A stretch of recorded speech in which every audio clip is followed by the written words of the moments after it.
My shirt. Hi, hello, welcome, and welcome in. I am exhausted. I'm not exhausted, but I'm pretty gosh darn tired. And I could just go late, but I want to finish these tonight so that I can just record and upload tomorrow. That way I ain't got to do this tomorrow because I got a feeling that tomorrow is going to be back to business as usual. And by business as usual, I mean doing this work. Oh, so I'm listening to my Peaceful Meditations playlist again, of course. I just finished Eureka, and I started watching Eureka last summer. Um, ow. Oh my gosh, okay.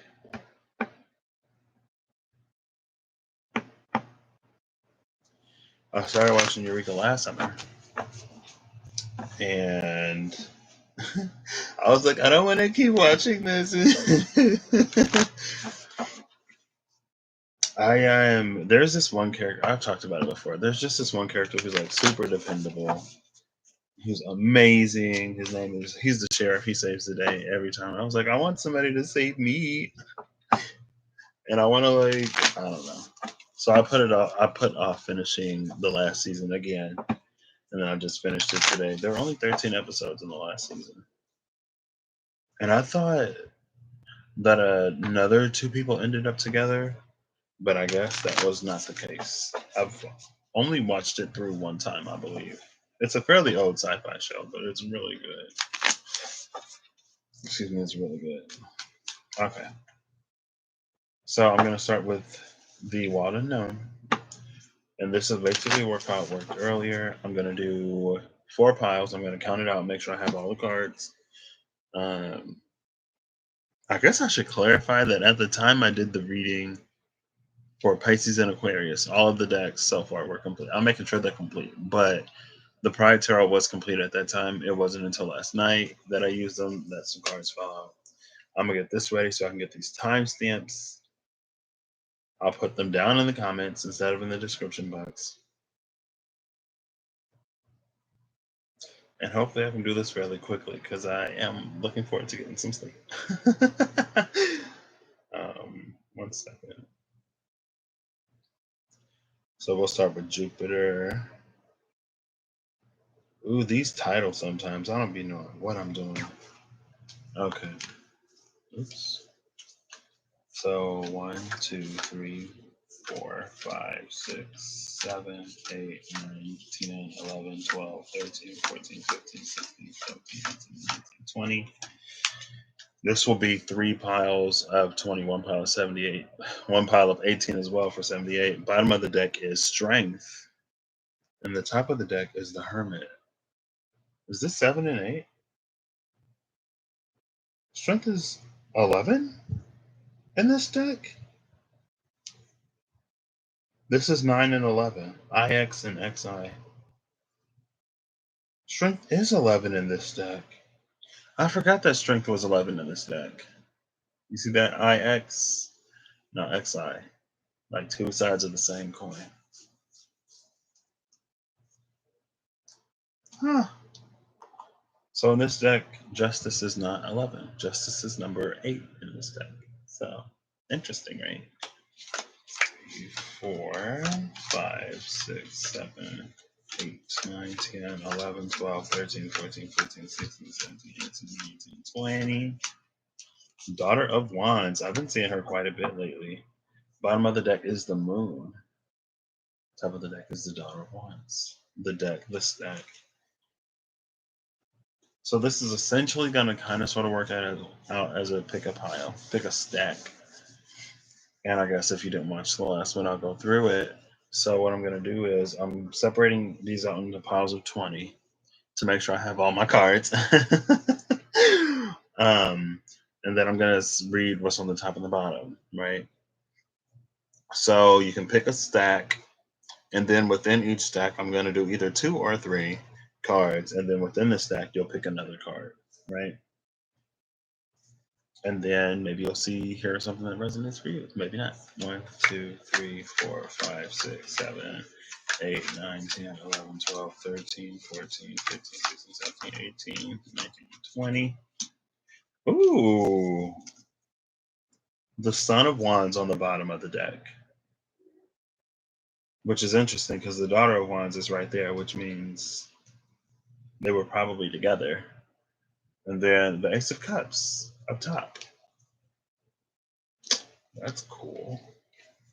1, 2, 3, 4, 5, 6, 7, 8, 9, 10, 11, 12, 13, 14, 15, 16, 17, 18. Three of Cups on the top. I've also seen this lately. And the Seven of Wands, which I've also seen on the bottom of the deck. Yesterday, I saw the Seven of Wands in the Hermit. And it was interesting because I pulled with this deck and then I clarified with the Pride Tarot. Vice versa popped into my head. I'm like, I did not use that deck. I clarified with the Pride Tarot, and the Hermit and the Knight of Swords came out both times. No. The Hermit did. Some of the cards came out twice, okay? Death came out both times. Anyway, it doesn't matter. It doesn't matter. So I'm going to do 2, 4, and then 3, and then 1 for this one. So let's get this timestamp ready. Get it ready. And I'm going to say this starts at 6:40. I'd say 6:35. So, with pile 2, oh, I'll move the timestamp back. So again, pile number 1. Maybe I should start it here. Yeah, I'll do that. I'll move this timestamp up here. Oh, if I were organized, that'd be dangerous. Let me stop. I'll say 7, 10. Okay. So for pile 1, again, that's the Hermit at the top and the Strength card at the bottom. For pile 2, it's the Daughter of Wands, Page of Wands at the top, and the Moon at the bottom. For pile 3, it's the Ace of Cups up top, with the Son of Wands, Knight of Wands at the bottom. And pile 4 is this 3 of Cups up top, with, I just saw it, the Seven of Wands at the bottom. Now, I'm going to timestamp this and get into number 2. And I'll say this happens at 7:57. Boom. Nice. Okay. So pile 2. I'm going to move this over to the side real quick so I give myself a little bit more room. This is 4. This is 3. This is 1. So let's see what's in here. The bottom of the deck initially was the Moon. I was like, I already forgot. I'm going to mix these up. Let's see. We're going to take this card. Oh, yeah, we'll take this one as 1. We'll do this one as 3. And the top one is 2. Bottom of the deck is still that Moon card. So when this comes to the Daughter of Wands and the Moon card, I feel like this is and this is Jupiter retrograde. So Jupiter is a planet of good fortune. It's the planet of expansion. It holds the signs on the masculine side as Sagittarius and on the feminine side as Pisces. So on the masculine side, it can be very philosophical, and it can also be very. It doesn't like to be contained, right? And the ways in which it expands on the masculine side is a very airy type of energy. Um, like Sagittarius, I mean, it is the archer, right? And archery is sort of an air element, if you think about it, because you're knocking an arrow and shooting it through its projectile. It's projectile. So it's the suit of air. It flies through the air. The arrows fly through the air. But it's also supposed to be grounded. And so it's interesting that Sagittarian energy is very hierophant when it comes to the sort of philosophical and theosophical structures that they create. It's very high refined. So I guess now I feel the high refined as Sagittarian energy, and both Venus and Jupiter are retrograde right now, which is interesting. Jupiter is in Capricorn, Venus is in Gemini, so that would be in conjunction 5 signs away. That could play out either harmoniously or not, kind of sort of depending, right? But I feel like this speaks to, with this Daughter of Wands, it's almost like there's an energy of a life's calling here or a change in direction. Both of these are happening at night, which is interesting, right? So this is like someone feeling, or in this pile, I guess in general, is someone feeling moved to go in a certain way, very much so, but maybe not understanding necessarily why. The Six of Wands is under this Moon card, so if you're feeling moved to go in a certain direction, it's very likely that it could lead you to some kind of victory. But I feel like this is going to require a lot of trust because this, whatever this direction is, it feels like it's something brand new, something that you were not doing. And this is almost the shape of an ampersand, right? I usually see it as an 8 or an infinity, but I'm getting ampersand vibes today. And the ampersand is the and. Um, it's the and symbol on the keyboard, right? So let's see what this is about. Let's start with 2. Daughter of Swords. Daughter of Wands, Daughter of Swords. And she's there at night too. She's nocturnal. So I feel like this is interesting because I feel like this almost sort of speaks to maybe someone. I feel like there's going to be a bit of challenge here, regardless.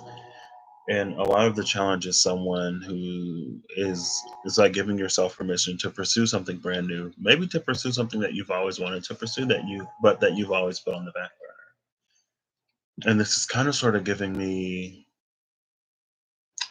on my legacy channel, I did Jupiter readings, and this is Jupiter retrograde, so I guess it's fitting. Um, I'm using the Wild Unknown Tarot for the Jupiter retrograde. It was Jupiter in, I did Aquarius, Pisces, Aries, and then Taurus, Gemini, Cancer. It may have been Jupiter in Gemini, maybe. Either Gemini or Taurus. But anyway, the feeling was that like there's something that you want to do that could bring you lots of good fortune, but you may not necessarily feel knowledgeable enough to do it. And you may be asked, or you may be sort of diverting your attention from something that's held it for quite a while, right? Both of these are just the elements as they are. The daughters and pages, I believe, don't necessarily carry a specific modality, just like the aces don't carry a modality. So this is just fire energy and air energy in general, but it's coming from this moon. Now, the moon can be the depths of who we are. And I guess this Daughter of Swords can also sort of be like the space of how you know things. I changed my shirt, by the way. Do you see? Do you notice? You probably noticed because all of my thumbnails were the same for like a week or maybe 2. I changed my shirt, so now you're gonna be seeing this. I'm sorry. Anyway, when it comes to fire and air, this is something that is very harmonious. Very harmonious, these elements. They work well together. Now, for anything in the way, it may work too well. Very destructive. Um, but with this moon, I feel like there may be a sort of innate knowing in some ways. This could be an area that you're naturally gifted and naturally talented in, but you never quite pursue. But I feel like it's time to do that.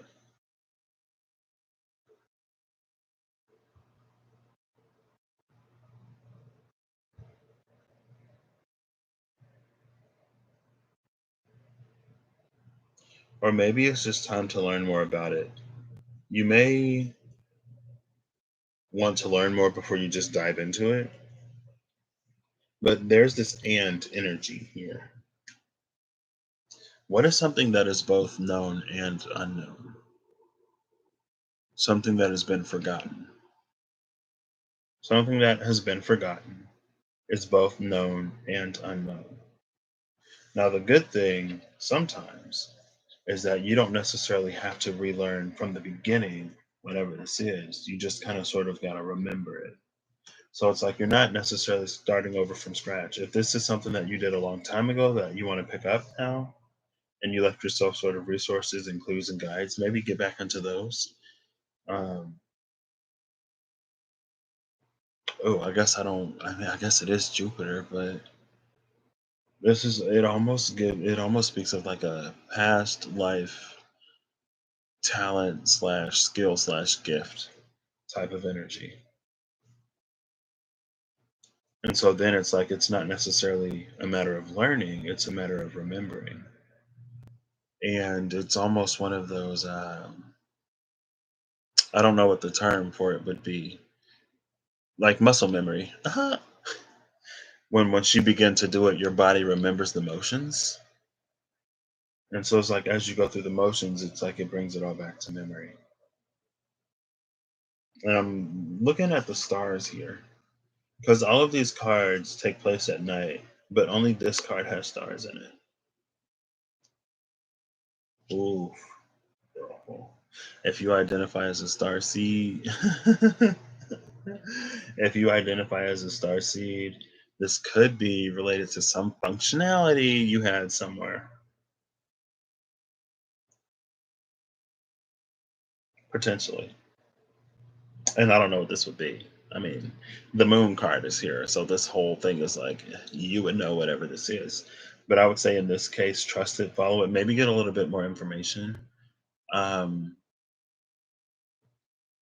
but I feel like this is something that either it comes naturally to you. I mean, it comes naturally to you either way.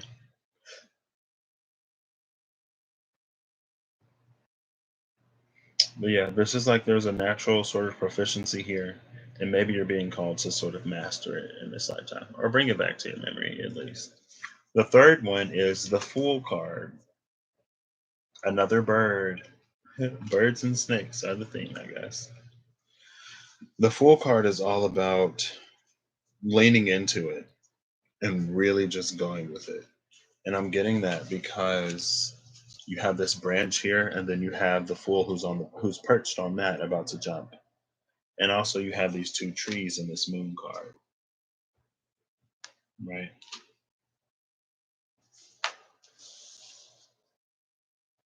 I feel like whereas in the second pile, this may be something that you are acquiring newly, but it's like you still may have you may not necessarily have a knack for it, but this speaks to an interest that you've always had, and it speaks to something that is very deep rooted within you, right?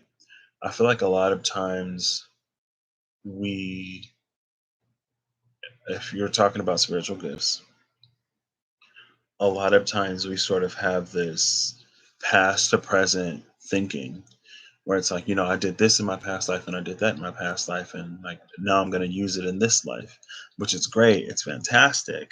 But I think with this Fool, this is all about something that you're acquiring in this lifetime that you may then in other lifetimes, I don't know if you ain't done after this one. You may take it forward and use it in a different way, but I think this is speaking to something that you innately feel drawn to, even if you haven't necessarily done it before. Because, we are always learning, we are always growing, and we can always be acquiring things. This could also speak to using things from past lives, maybe in a new and innovative and creative way, right?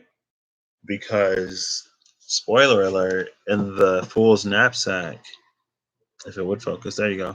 In the Fool's Knapsack are all of the tools that the magician then knows how to utilize. Everything that the Fool needs is already inside of it.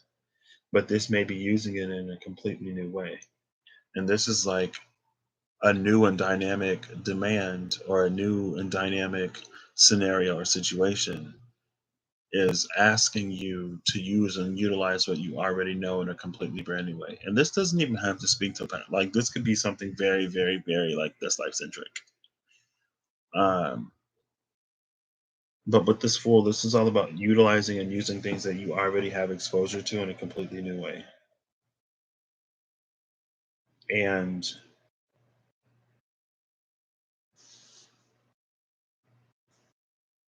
if you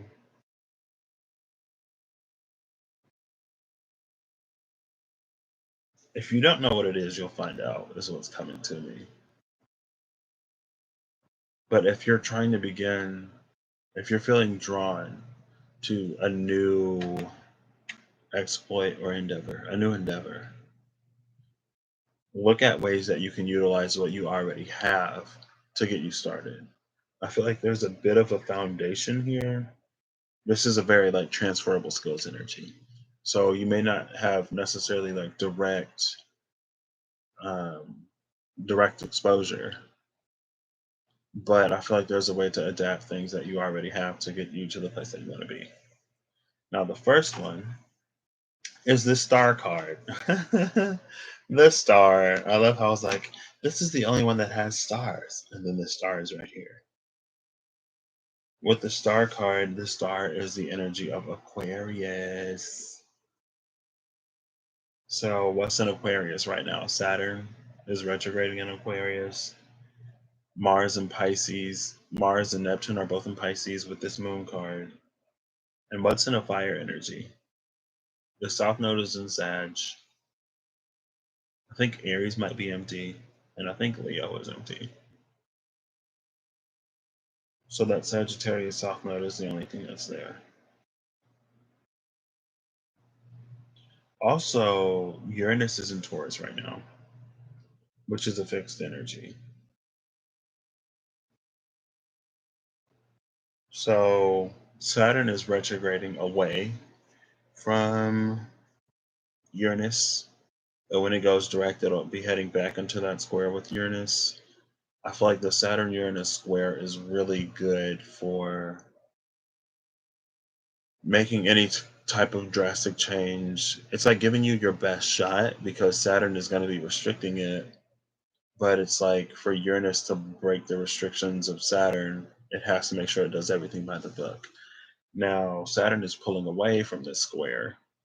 And so it's almost like Uranus is going to be coming into this space where it is a lot less confined. It's still in Taurus, and it doesn't like to be in Taurus, but it's going to be a lot less restricted and confined by um, Saturn. And this new moon is in Gemini, so it's going to be right next door to Taurus or to Uranus. It's going to be right next door to Uranus. But with the star card, there's this energy of like unknown preparation. It almost feels like Saturn was restricting you in ways that you may not have understood. But while you were sort of like wiggling around, like it had you tied up, and while you're wiggling around, it's like you finally get the ropes loose enough. And then the guard who's watching you walks outside the door, and he's like, oh, this is my chance to escape. This is very escaping energy. And right now, Neptune is in Pisces, so that is the planet of escapism, because Pisces, and Mars is also in Pisces right now. So you have the planet of escapism, and then you have the action planet. So this is very like jailbreak energy. But I feel like this is going to be breaking the monotony of life by doing something new and bold and maybe extreme, but very different. And it's almost like I'm not necessarily feeling this as a specific wish. It could be a specific wish, something that you've wanted to do for a long time that you've never given yourself permission to do. And now maybe you've come into a little bit of a resource and the time to do it, so you're going to do it. Um, that could be it. But it's almost this feeling of like you may not necessarily know what you want to do. you just want to do something drastic and something different. And when you do that, as you pursue that, it's going to have this liberating effect on you. And it's almost like they say, shoot for the moon because even if you miss, you'll land among the stars. I feel like this is all about because you have the moon and then you have the star. There are some stars in the sky that aren't as bright as the moon, and they're for sure not as big as the moon, right? But it's this energy of like, as you reach for those things, it will lead you ultimately to where you want to go. And I feel like the where you want to go in this case may be an unseen aspect of the self. But this is it's interesting because I feel like on the second one, it's almost like you're recalling, you're remembering things that you may feel like you already know. In the third one, sorry, because I went two, three, and then one. In the third one, it's all about acquiring things or using the skills and information that you have in a new and bold and innovative way to push those things forward so that it may serve you better later. And in this third one, it's all about, I feel like this is going to lead to the self somehow. It's going to lead to some kind of internal truth. I mean, all of these are beautiful. And the Daughter of Wands is here for all of them. And then there's this ampersand energy. That ampersand energy is Gemini. It's Gemini for me right now with North Node in Gemini. I'm feeling very and polarity vibes instead of or polarity vibes, right? Instead of good or bad, right or wrong, black or white, up or down, it's and.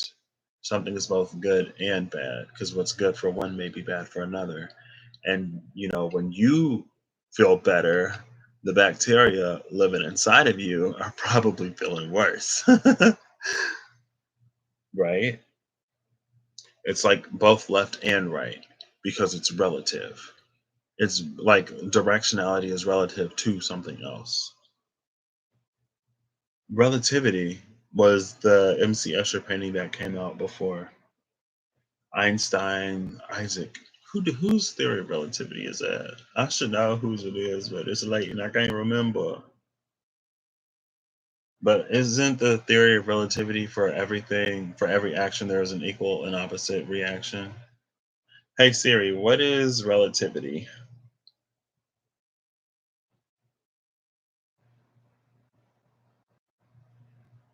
It is Einstein. Yes, please.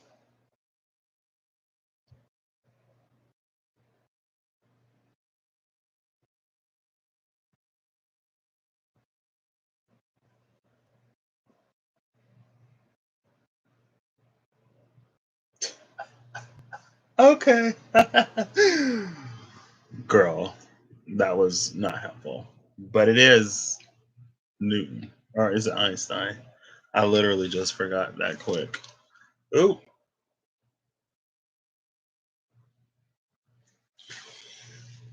But anyway, what that did bring to mind though is that the theory of relativity? Maybe not. What it brought to mind is it's like this theory. It's basically like the 3D plane is this, it's a solid plane, and then time is sort of a density. And I can't remember everything, but it's like the heavier the object you have on that, then it's like objects, other things will rotate around that, but it also affects time in some way. There's a timelessness here. What's that song? I was listening to my like songs on Spotify, and there's this one song. It's like, what is the nature of I? What does that word mean or point to? Something timeless. Um, the I is that which doesn't change. It cannot be what happens to you. It cannot be the emotions, the thoughts, the feelings that you experience. So then, what is the nature of I?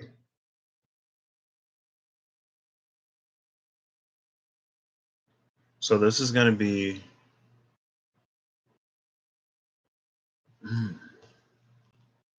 Because this being Aquarian energy is a lot, or some of Aquarian energy is about being unique and it's about being an individual. Uranus. Uranus.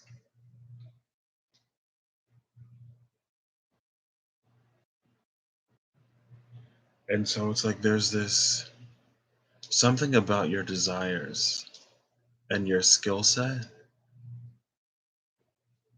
and your natural predispositions that speak to who you are. I feel like with this star and this moon card, it's time for you to discover who you are. I don't know. That's what I got for that one. Weird, right? I know. Next is number 4. I'm gonna get this time scoop. Put it down in the comments. Hey, this will be 30, 50. Not too bad. At this rate, I'll be on here for 4 hours still. No, yeah, or more. I don't know. Anyway, don't think about it. Just go. Okay. So we have this 3 of Cups here. When it comes to Jupiter, this is already speaking of our environment. Gemini.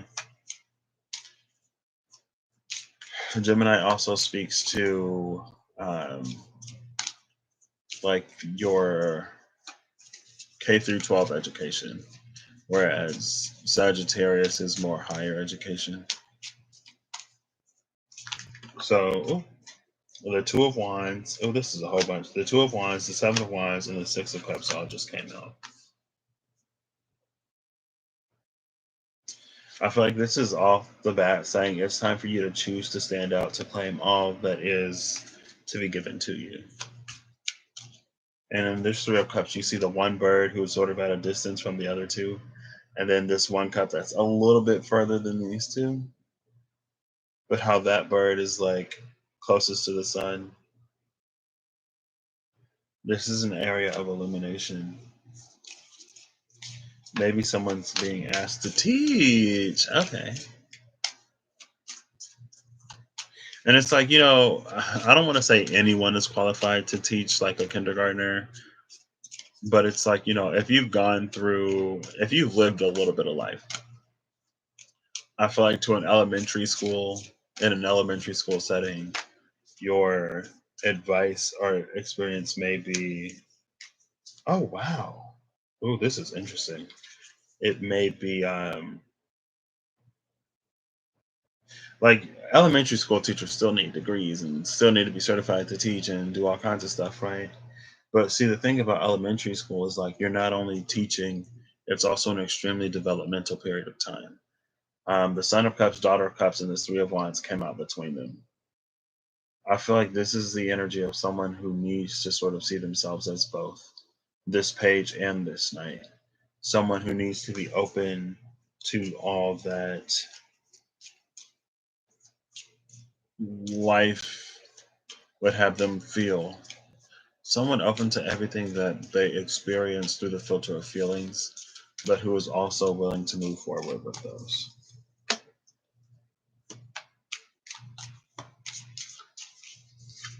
2, and I'm just gonna do 1, 2, 3 this time.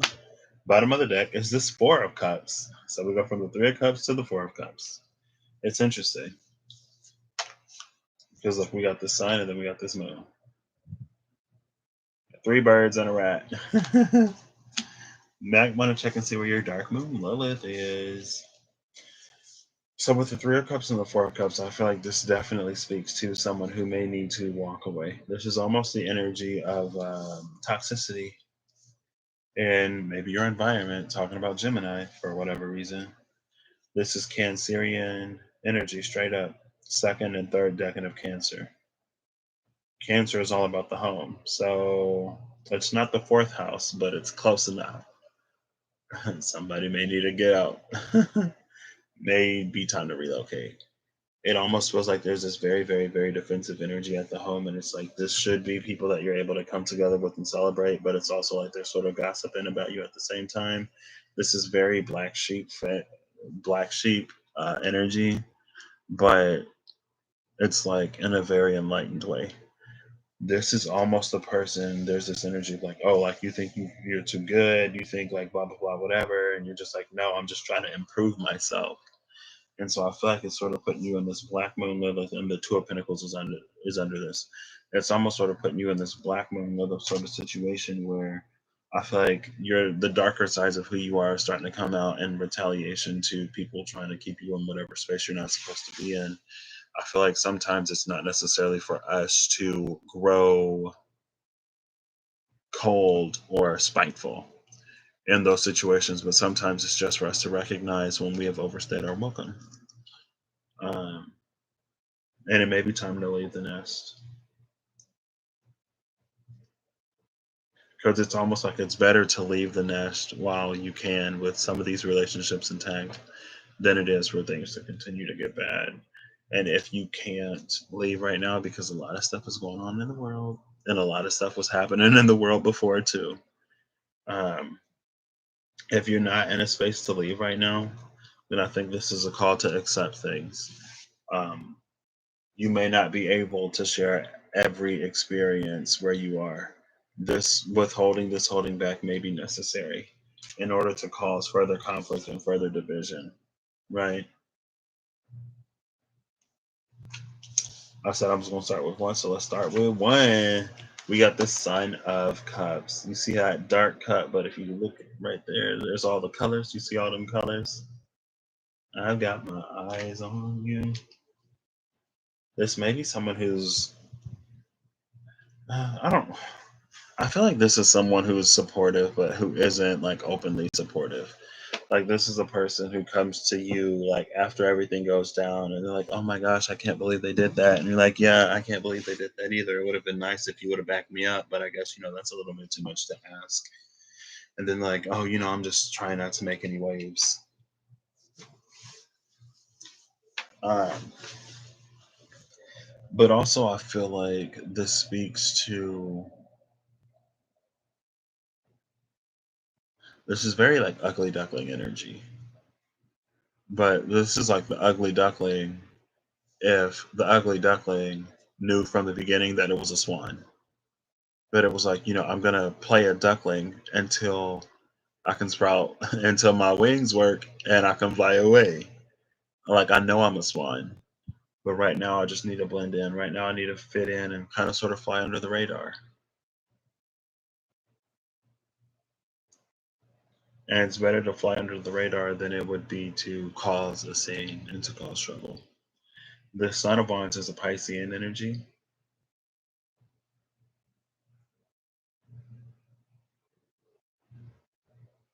And Pisces is really good at camouflage, right? We them iguana fish, or like octopuses, octopi. And I'm getting octopi because I'm trying to think of another marine animal that can camouflage. And I know that there are other ones, but I don't think that there are some that do it like an octopus can. Like that iguana, like blend into the background, and they're very smart. I feel like there's an element of tact here to this mutability. This is someone who's just trying to blend in until they can leave. And but this is in the space of a Jupiter retrograde. Jupiter is in Capricorn again, about to conjunct Pluto.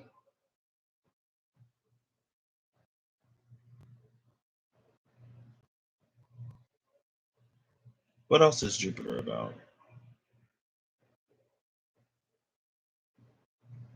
I don't know. Philosophy, expansion, good fortune. This may be maybe someone's fallen on hard times recently. And that's sort of why they're in this space where it's like there's a space that they grew out of that they find themselves sort of occupying. I'm gonna take this off, and my hair looks however it looks because I'm starting to get a little warm. But I'm not gonna lose this, so I can wear it when I go to sleep tonight. Starting to sweat. This could be someone who's fallen on hard times recently. Oh, Hopefully you left in a good way. Hopefully, because if you have to go back to a situation and it didn't end well, this is awkward. This is a lot of water. This is a lot of hurt feelings. Maybe not necessarily hurt feelings. Maybe somebody trying to spare somebody's feelings from being hurt. I feel like there's also, I guess, in this moment, in this opportunity, it's like, yes, you can blend in, but I feel like there's a lot that this person is withholding. The one risk associated with this would be if you bottle too many things up and then you explode. That would not be good. So, if you can find maybe some virtual community, find some kind of community where you can be yourself and not be so ostracized, even if it's online. Talk to one of your friends. Don't come emailing me. I'm sorry. Because part of me would be like, oh, you can talk to me. But then the other part of me was like, Patrick, nah, no, you already know they can't. So, I mean, depending on who you are, but find somebody who you know will kind of sort of be there for you. But also keep in mind that a lot of folks are kind of sort of going through a lot right now. So if your usual support network or if your usual support group isn't as available, just understand that a lot of people are going through things right now. And it is our job as friends and maybe family to be there for each other, but it is not sometimes our vocation. And there are people who get paid to listen to people's problems. And if you're not paying me to listen to your problems, then it's not my problem. And it's not that I got to get paid, but I got stuff I'm going through as well. And it's not, I don't even know why I said that. Maybe you got a friend that's like that. That's like, hey, we all going through rough stuff right now. And I'm sorry, I can't just like, because there are some people who just like unload on people. And it's understandable. But at the same time, if you're not willing to do and to give the same to someone else, then there's something about that that isn't quite right. And then that can be something that causes a sort of bit of friction, disharmony, and would cause somebody else to shut down. So it's not to hold and store everything within you, inside of you, until you bottle it up or until you explode, but find healthy ways to vent and cope. Maybe put the bottle down. Maybe. Maybe. Second card is this Three of Wands. I shuffled these, and as I was shuffling, I pulled a card. So, okay. I was like, if that's that Daughter of Cups. So, here we have the Three of Wands sitting under the Three of Cups. This is the second card. The Three of Wands in this deck speaks all about us being supported and hoisted up by other people, but then eventually coming to this spot where we have to do things on our own. Only we can see through this window. And these are also the colors of the star card that was just up here. Maybe you didn't see it. It was pile two, number one.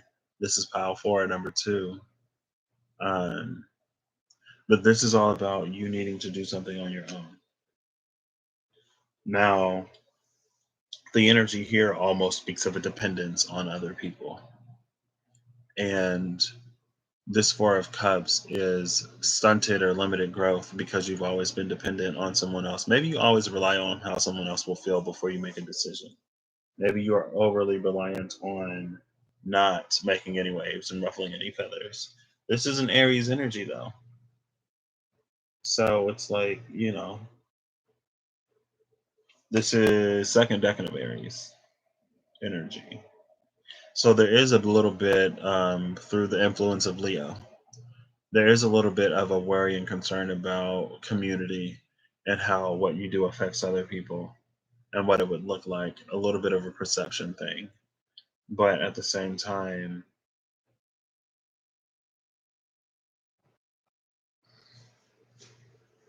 excuse me. I feel like you need to come to this spot to the point where you don't care because it's almost this energy of like to continue to uphold appearances or to continue to do things. It's like it's impossible. It's near impossible to please everybody. And it seems like you're doing a lot of people pleasing right now. And if you're the type of person who's been people pleasing and then you get upset with other people because you basically ask them for help, it's like it's an energy of like someone who's like, I'm always helping other people. I'm always doing this from other people. I'm always doing that for other people. But when I need somebody to come in and support me and lift me up, then I ain't got nobody there to do it for me. Well, it's like, okay, well, number one, maybe stop doing so much. Number two, if people ain't asking you to do whatever, then you can't hold them against them. You can't hold it against them. Like just because you're the type of person to go out and do that, especially if you're not asked to go out and do that, you can't hold that against other people. And also, you can't hold it. You can, but you shouldn't hold it against other people if you always present yourself as available and they use you in that sense. It's almost like, the way that you present yourself and the way that you treat yourself as far as what you appear to value your time as is what other people will then take it as. And ultimately, at the end of the day, it's about this person giving to themselves. These are kind of weird. I mean, Jupiter is super expansive. So Jupiter can almost play out in any sort of way. And Jupiter in Capricorn is about what makes sense, right?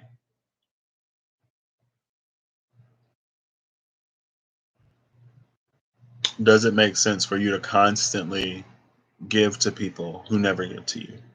Does it make sense for you to constantly make yourself available to people who never make themselves available to you? Like, does that make sense? And if you know that these people are like that, then who's really to blame for you being taken advantage of? Is it you for allowing yourself to continue to be taken advantage of from these same people who continue to do these things? Or is it the people who continue to take advantage of you because you always present yourself as available or you never say no? Someone needs to learn how to say no because it looks like a little bit of resentment is sort of building up over here. But I can kind of sort of vibe with this energy because maybe you're not the type of person who needs a lot, and so you don't mind giving a lot. But it's like whenever you do need something, which is not very often, you don't have anyone to give it to you. Um, Sometimes you got to give it to yourself. That's what I would say. You need to learn how to be there for yourself. You need to learn how to sit with yourself, and you need to learn how to heal yourself. This reminds me of a conversation I had with a Virgo friend not too long ago, who I need to reach out to. Um, but she was talking to me about how recently a lot of her experiences have changed. Right? It's like once you're perceived a certain way by the world, they start to treat you a certain way, and so the way that she's been perceived and treated lately has changed, and it's very interesting. But she still holds a lot of what her experiences were before. And we basically talked about being fixers at the same time. We attract people who we help, and then it's like, they get better, blah, blah, blah, whatever. And then she was like, well, who fixes us? And I'm like, we got to fix ourselves. Because unfortunately, it seems like there's no one there to help fix fixers. Now, there are some resources that you can seek out to get some kind of help. But as far as like friendships and platonic relationships or whatever relationships, and sometimes it's not necessarily speaking to, I guess, basically who is or who isn't qualified or capable of handling this situation. Because it almost seems like with this Three of Wands, with this being the energy of like you need to do it yourself, maybe there isn't someone who can necessarily do that for you in the way that would be beneficial to you. And maybe that's something that you need to communicate. There's this underlying, like you have three cups and then you have three wands. That's steam. I feel like there needs to be some kind of communication here. Um, there needs to be some kind of communication. Communicate your needs or your desires or your wants, right? Because if you're not communicating at the same time, you can't hold it against anybody either, right? All right, I'm gonna move on to the third one. We got the Emperor, the Emperor.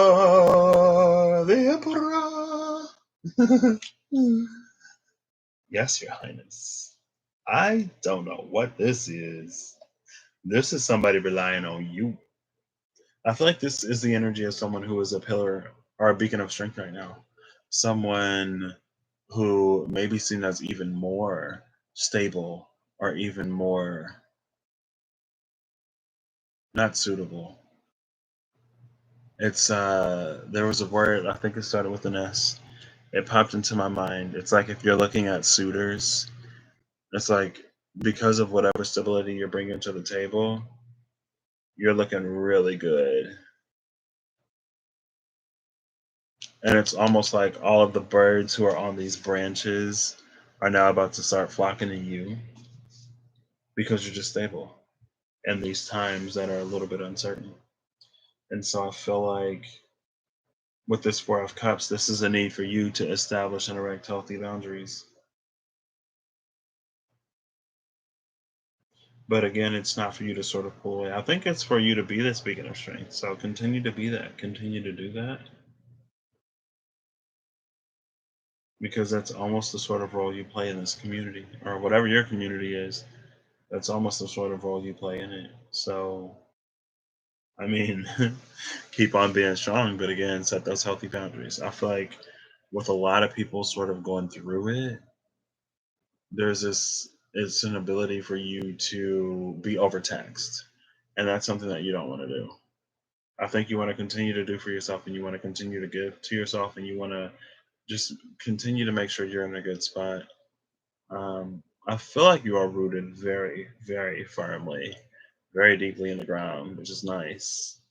I didn't even pick. I didn't pick. Oh my gosh. I forget to pick when I do these sometimes. I'll watch it back and I'll pick something, I guess. Um, there is almost an energy of somebody trying to get close, though. And I don't know what this is about. Excuse me, but I would again say healthy boundaries are going to be your key to continuing to be flawless and fierce. All right, let's go on to pile three. I may finish this in under 4 hours yet. Actually, we're going to pile one and then pile three. So I'm gonna hit this timestamp.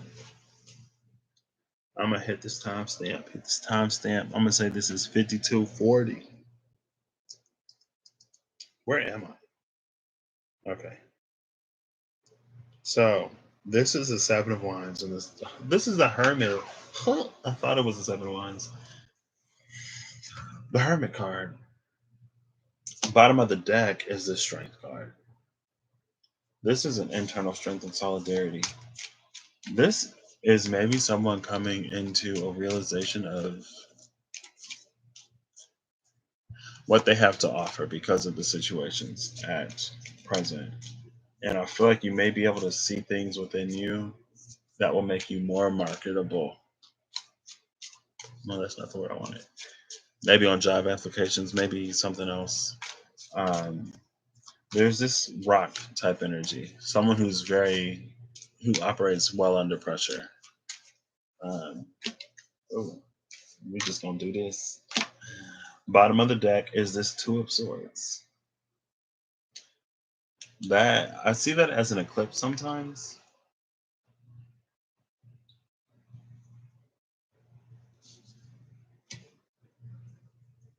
I was gonna be like, is the solar eclipse always a new moon solar eclipse? But it is always a new moon solar eclipse because it's when the sun and the moon are in the same space in the sky. So that's like the definition of a new moon is when they conjunct because the moon reflects sunlight, and so if you put a mirror in front of a light,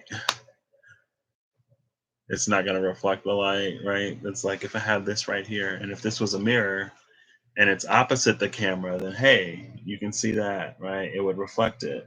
You see the light? Yeah, there you go. It's reflecting it. But if I put it this way, you don't see anything. That's a new moon. New moon made simple. When it's opposite, it's full. When it's conjuncting, it's new. Oof, I ain't got no personal information back there, do I? No, I don't. Okay, good.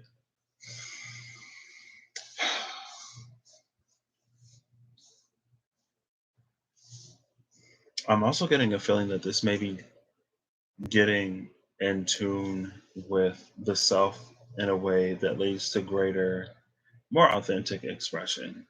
Because with this sun and this moon conjuncting, that's all about sort of the inner self and the outer self lining up. It's about your psyche and your persona. Your psyche and your persona lining up a little bit more, with your persona being the character that you play and your inner psyche being the truth of who you are, right? But with this hermit, it's almost like,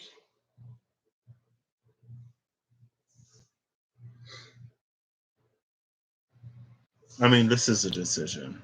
This is a decision for you to be who you actually are, or a decision to continue to play like a facade, right? A facade, either it's a facade or a super fake persona. I'm gonna go 3, 2, 1 this time. Number three, the Father of Cups, King of Cups, Black Swan. I love. I think in this book they talk about the Black Swan, the Father of Cups, especially being this masculine embodiment, this masculine presenting energy in a space that is traditionally female and traditionally feminine. And water is a very feminine element. It's all about like, it's receptive, it's fluid, it moves. It's like there's water in the like amniotic sac, right? All those fluids in the amniotic sac. If you give birth to a baby and then it come out a little juicy. Oh, I hate that I said it that way.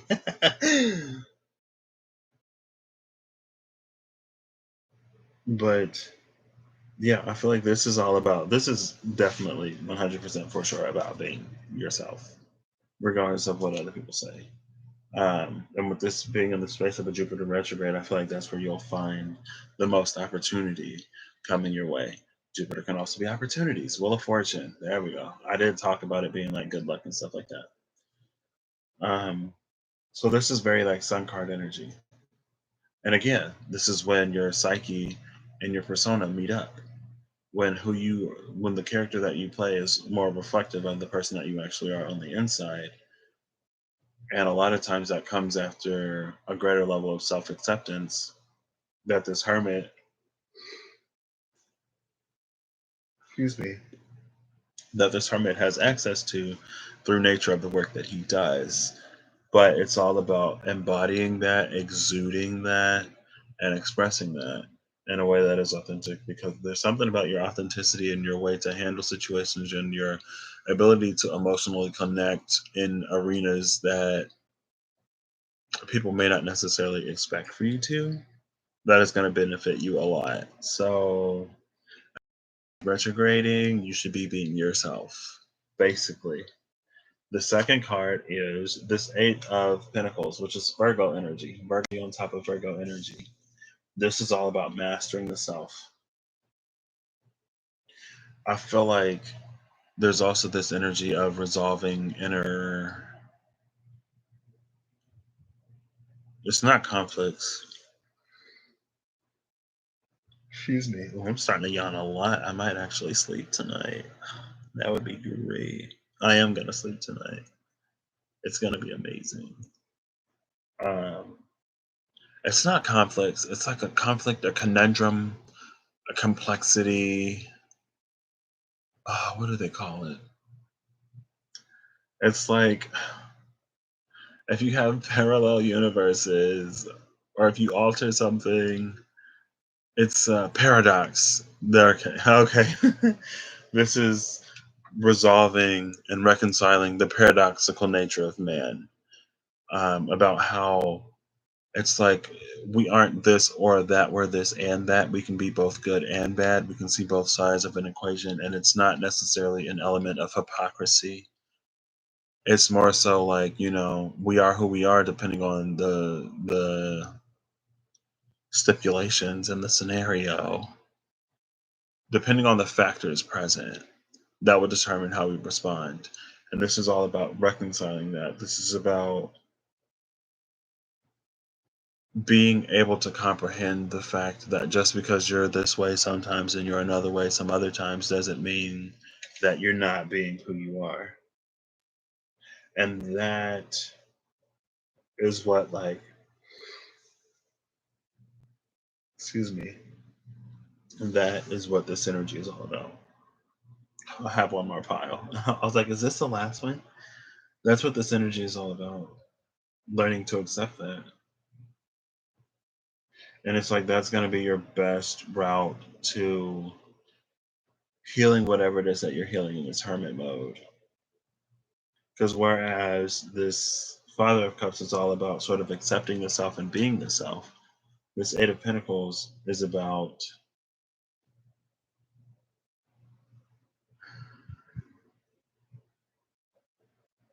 it's like about becoming a master of the self. But it's a master of the self, and again, it's in the sense maybe this is like balancing out your light and your dark at the same time too. Potentially, it could be also about that. Because then again, that's like recognizing that hey, sometimes you're good, sometimes you're bad. And it ain't bad, but we're all good and we're all bad in somebody's eyes, right? It's like sometimes you have light moments, sometimes you have dark moments, and it doesn't speak of you in any way. It just makes you human. It makes you alive. The nature of life in itself is a paradox. But this is all about accepting you completely and fully for who you are, even if you can't get on the same page with you sometimes. Now, this first one is strength. That lion came out. Oh, 1 second. I bought these tissues and they said ultra soft, but they are actually really soft. And they're pretty strong too. I can blow. I can blow a hole in the tissue. I guess it's the way I blow my nose. I don't know. With the strength card, this is the 9 and the 11. Somebody call IXII. I was watching Hercules. It took me so long to understand that line. When they were like, somebody call IXII. I was like, what does that mean? IXII is 911 because IX is 9 and then II is 11. Right? I mean, I guess you wouldn't say somebody call, what would that be? CMXI. I think it'll be CMXI. C is 100, M is 1,000, so CM is 100 before 1,000, so that'd be 900, just like IX is the one before the 10, and then XI is 11. So see me, CM, XI. Never mind, sorry. Okay.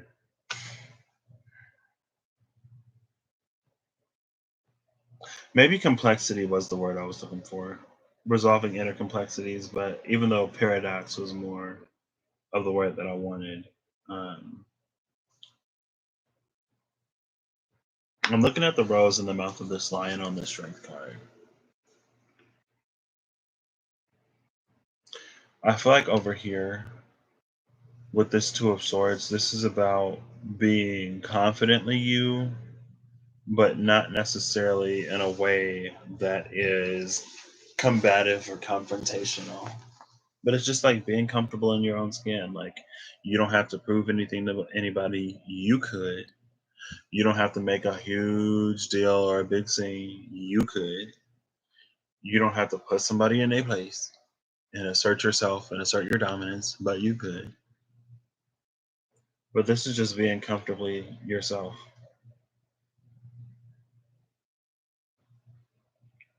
And I mean, that's, I could say more, but I feel like there's not really more to say. Because it's like, I feel like the lion doesn't have to go and convince other creatures of their majesty. They're just majestic.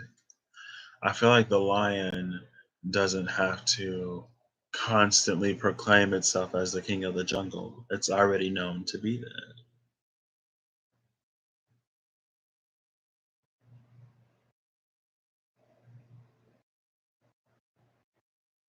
They will see me as I am, is what popped into my mind. They'll see me as I am, for I can be no one else but me.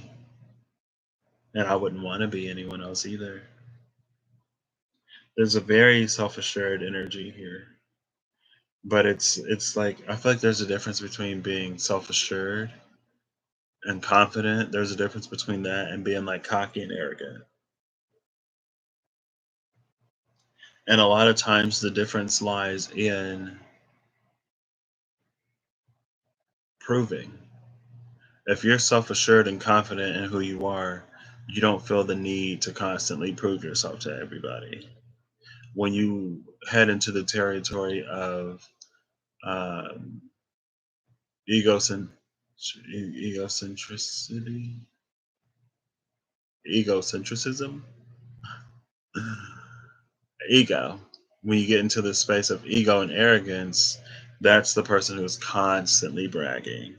Like if you're constantly bragging and if you're constantly talking about how great you are, that's ego all day long. That's cocky. Because if you're confident and self assured, you don't have to make sure everybody else knows who you are because everyone else knows it, right? But if you got to make sure other people know, it's like, what are you covering for?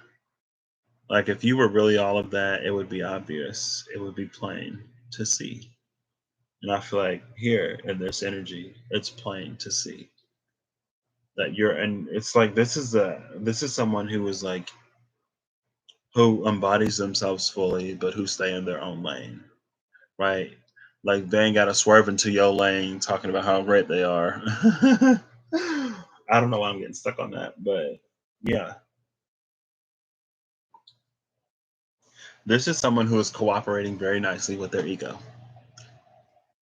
Yeah, that's this. They're cooperating very nicely with their ego. They have it under control, and they're able to use it to propel and motivate themselves even more, even in spaces that are unknown, even in the darkness, right?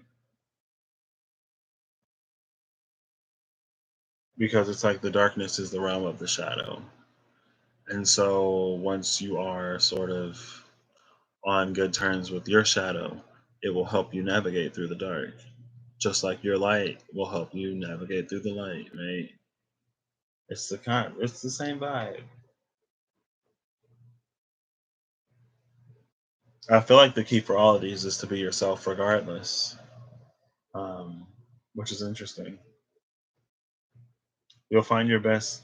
And I feel like if you ever come upon a decision or in this moment of Jupiter retrograde, maybe where options are limited, or maybe when you're sort of manifesting opportunities that would, it's almost like a dead end type of energy. It's like you might manifest something that looks pretty on the outside, but it doesn't really lead anywhere. Oh, excuse me. And if you come into a space of conflict or contention, it's just aligned with the truest part of your nature.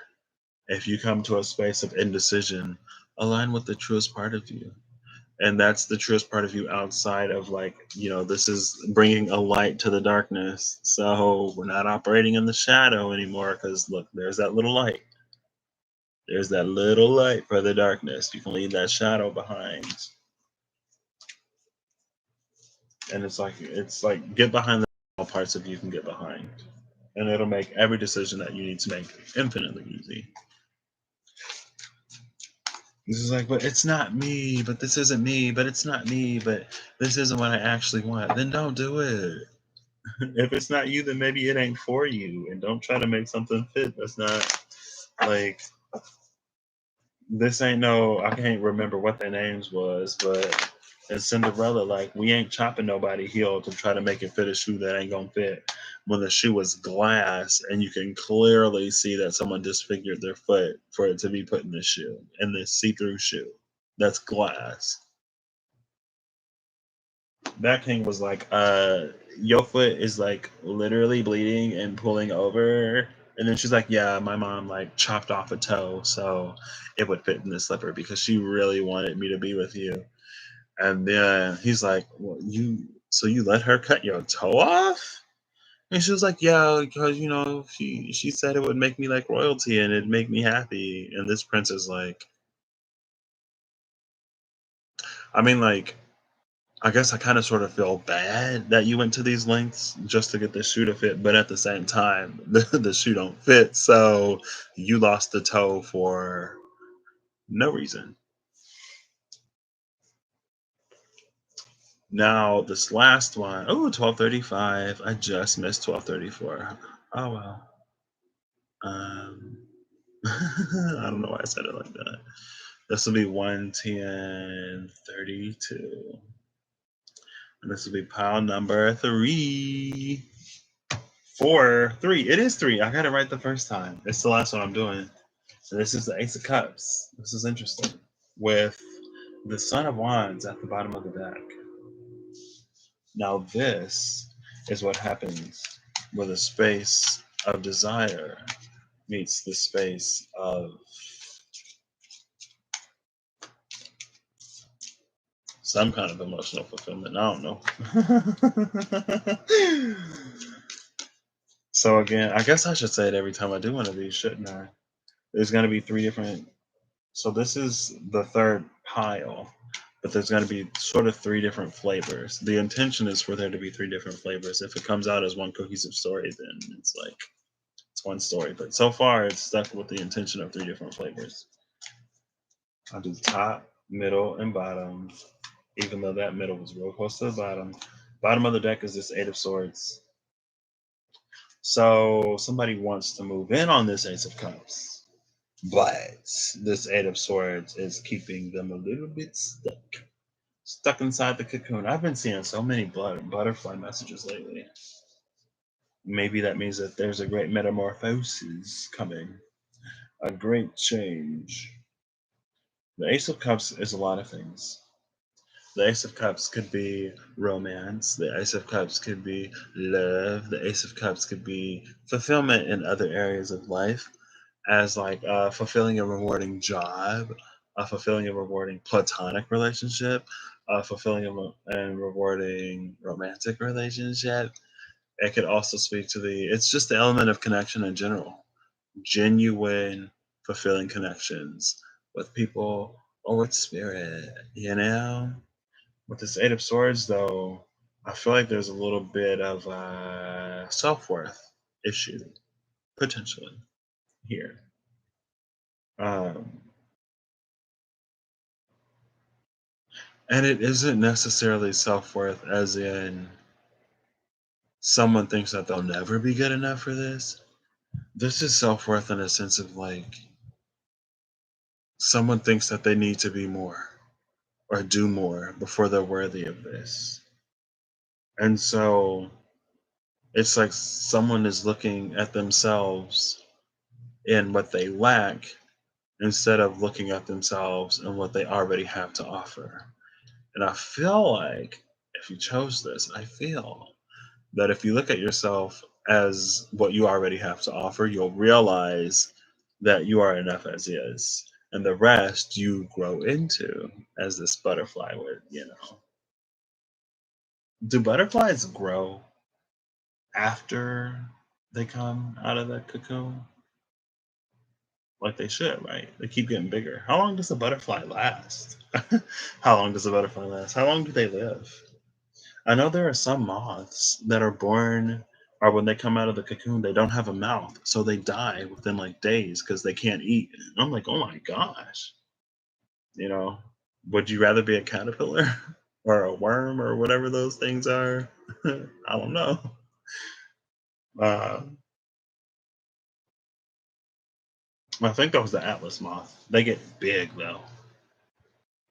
Um, and I only know that because Animal Crossing, New Horizons, if I'm being real. Blathers, shout out to Blathers. He know everything about everything. And he'll tell you even the bugs. But yeah, I feel like this is the space of someone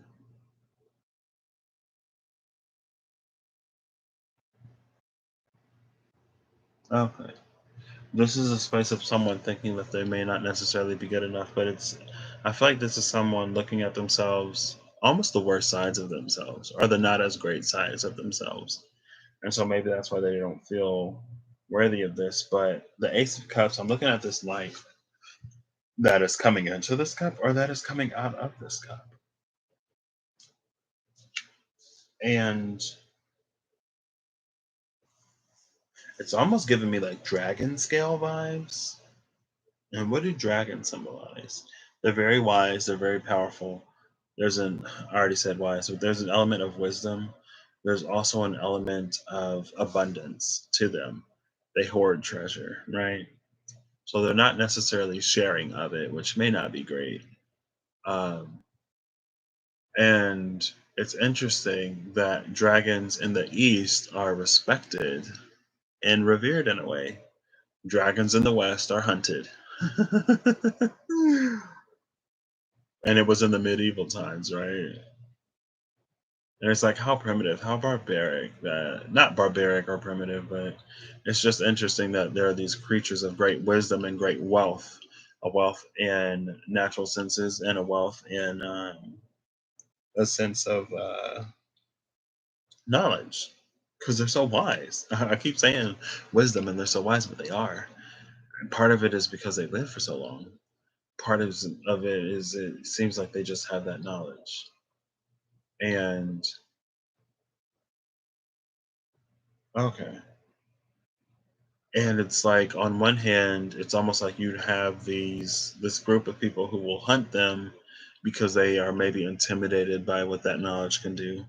They think that things would be better off if the masses were a little bit more uninformed and more easily controllable because they're so uninformed and willing to believe whatever you tell them.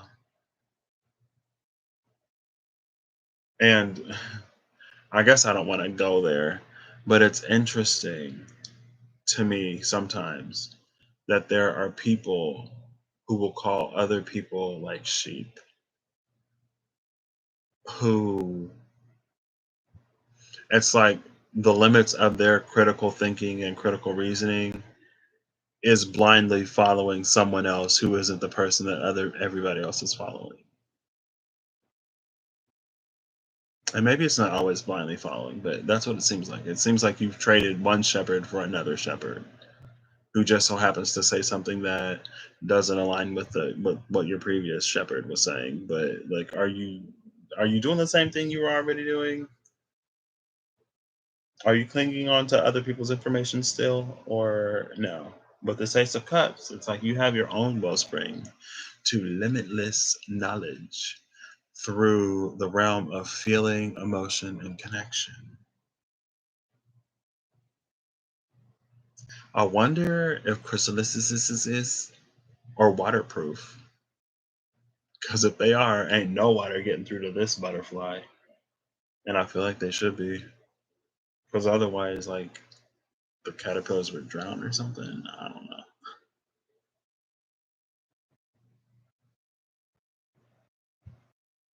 But there is a wisdom and there is a abundance. There is such a huge, limitless, vast depth of wisdom and abundance that comes with this connection. But you're not going to get any of it if you close yourself off to it. I'm going to go 2, 1, and then 3. So the second card is this Hierophant, which is interesting. I feel like this is, I guess, in the one way, this could be speaking of the someone who isn't willing to change the pattern of their thoughts and beliefs to accompany whatever this new connection is. And this is filtering everything that this cup has to offer through a very, very narrow band. And it's like you have this much you can get, but you only take this much at a time. And it's like, but you're missing so much. This is like a cherry picker. This is cherry picking energy. This is someone who takes the things that reaffirm what they already believe. And so in this case, this is limiting the growth and limiting change. because of a refusal to accept the things outside of that. And with this key, it's like this information is giving you access to so much more, but you're not unlocking any of the doors. This is water, Gemini, and Taurus. Gemini and Taurus, that's a whole bunch of planets in Gemini. The Sun, Mercury, Venus, the North Node. Uranus is in Taurus, and it may be the only thing in Taurus right now. Uranus has changed. But then we have this Hierophant here. I don't know if they necessarily change up too much.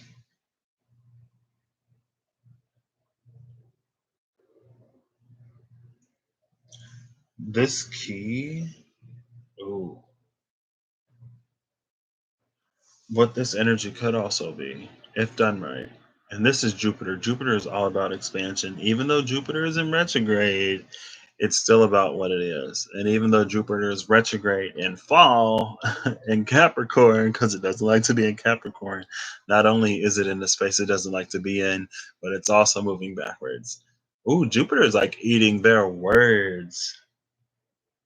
Jupiter is eating its words right now. But with this, it's almost like with this Hierophant energy, instead of someone accepting the fact that they're wrong about something, it's like they're doubling down on it. They're doubling down.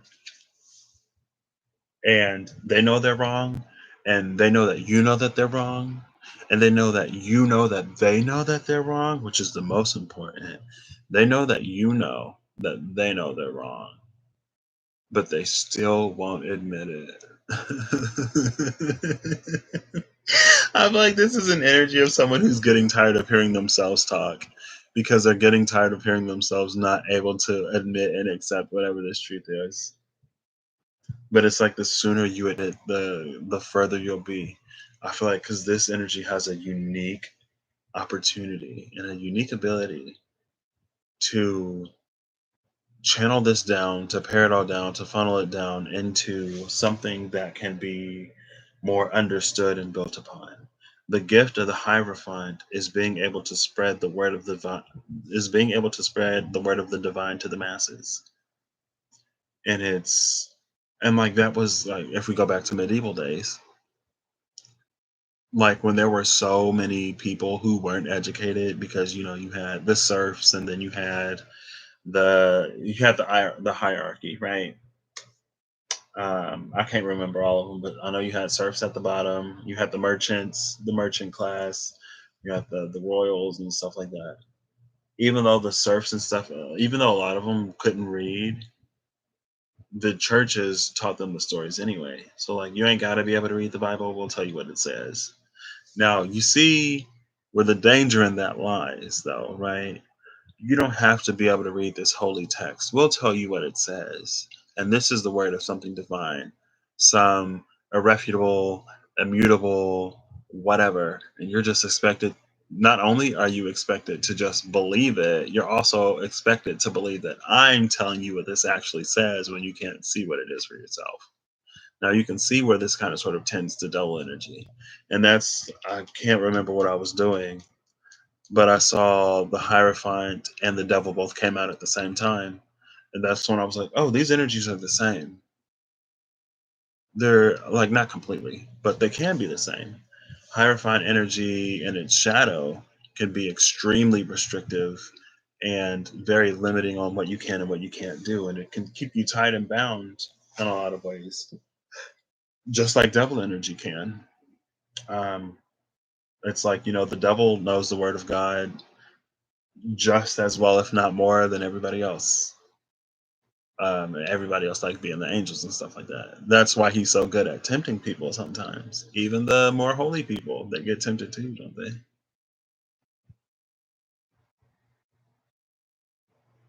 But anyway, there is an ability, if this energy is used in a higher form, to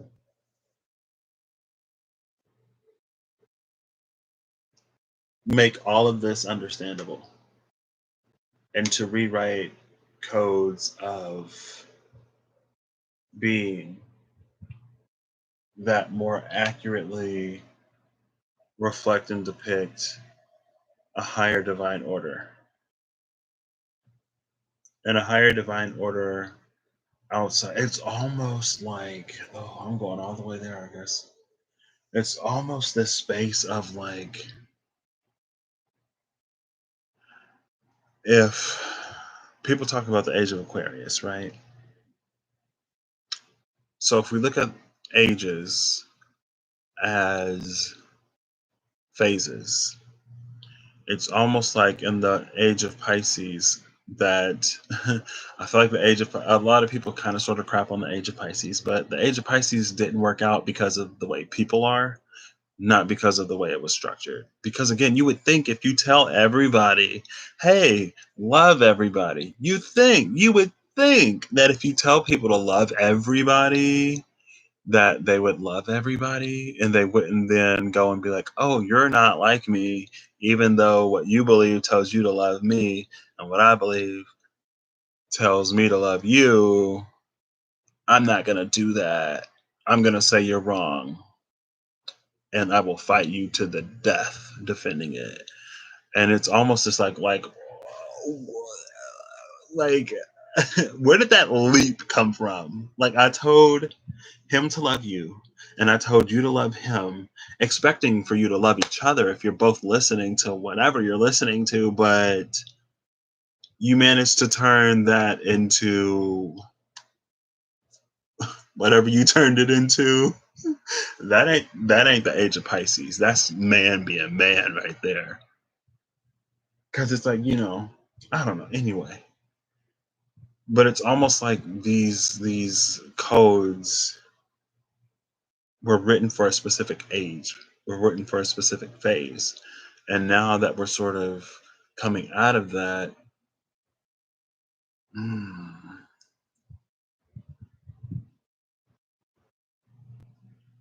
and people are talking about the age of Aquarius, it's like it's about rewriting the books for a new situation, for a new era, right? It's just like, people say that constitutions are written for the time that they're written in. And even if they're written for beyond those times, they can't necessarily project into the future as accurately. It's time for the codes to be rewritten. The same is about like religious texts, right? The world is a different place and it's more inclusive now than it's ever been. And maybe it's like, a lot of the parables and a lot of the stories and a lot of the ways that things were written to help people in those specific areas at the time were the way that they were written because it was for those specific people at the time. But now that the times have changed, it's time to evolve because the divine doesn't necessarily evolve, but people do. And as people evolve, so too does their relationship with the divine. Just like, your parents are always going to be older than you. And in some ways, they're always going to maintain the position that they have in your life. But as you grow and as you change and as you evolve, your relationship with them changes. Like they don't talk to you like they can, but they don't talk to you like a baby. They don't continue to feed you baby food once you grow up, right? And once you get a little bit older, they may slip into a role more of an advisor or a trusted source rather than someone who has complete authority over you. And again, that isn't always the case, but you can see how those relationships go and change and evolve. And so this is an ability with this Hierophant to have access to that and to rewrite it in a way that moves us forward instead of keeping us in whatever space we were in. I went way too long. It is what it is. Here's this Mother of Cups. Oh my gosh, she's the minor high priestess. She's the most intuitive minor. She's the most intuitive card in the deck besides the high priestess. Major or minor, I guess, in some ways. In some ways, in some ways. I'll just say she's the most intuitive minor because I ain't got time for no heiress throwing a golden apple into a party, getting the majors to fight against each other. She's the most intuitive minor. Arcana card. And here's another bird. Um, but this one is a swan instead of a crow. Crows are also very intelligent. Not to say that swans aren't, but crows are known for being smart. So hey, but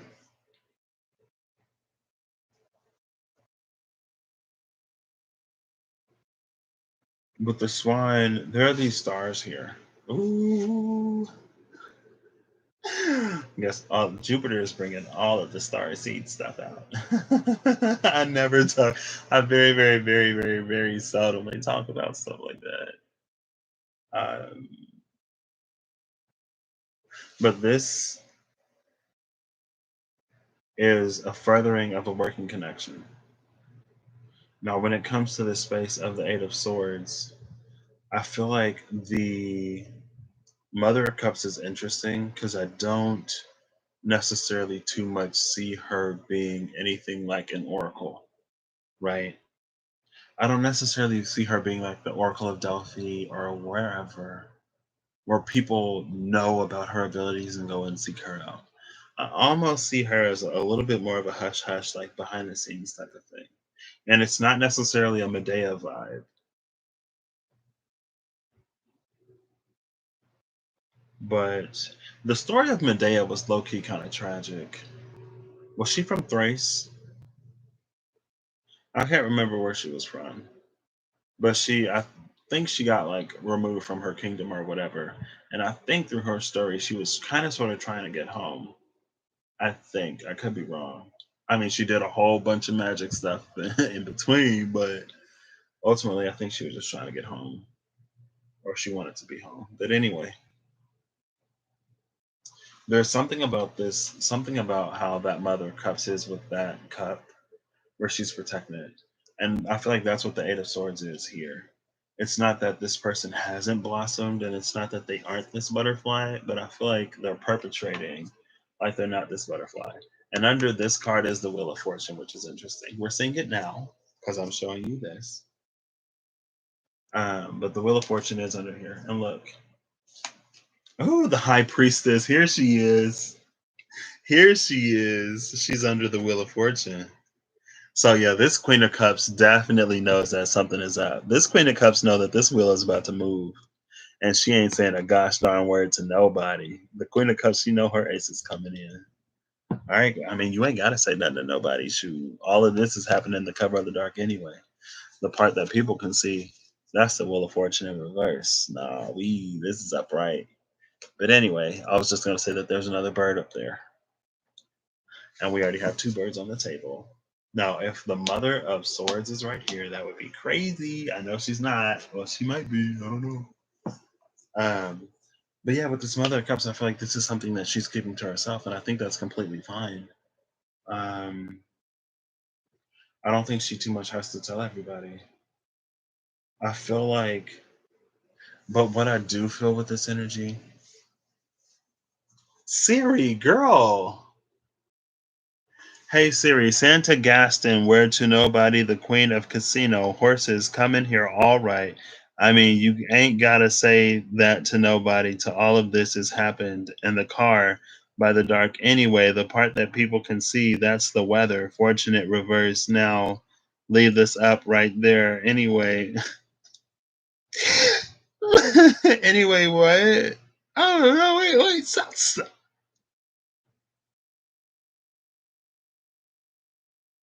Okay, anyway, Siri done heard all of that.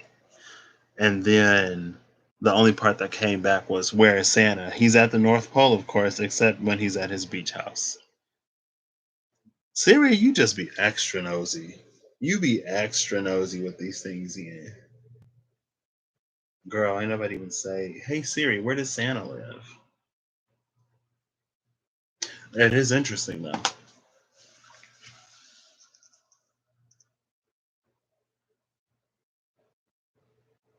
Something isn't where it's said to be. Oh wow. Does this do you know where like some sort of hidden treasure is or something like that? Like is that what this is about? Because again, it's like this queen.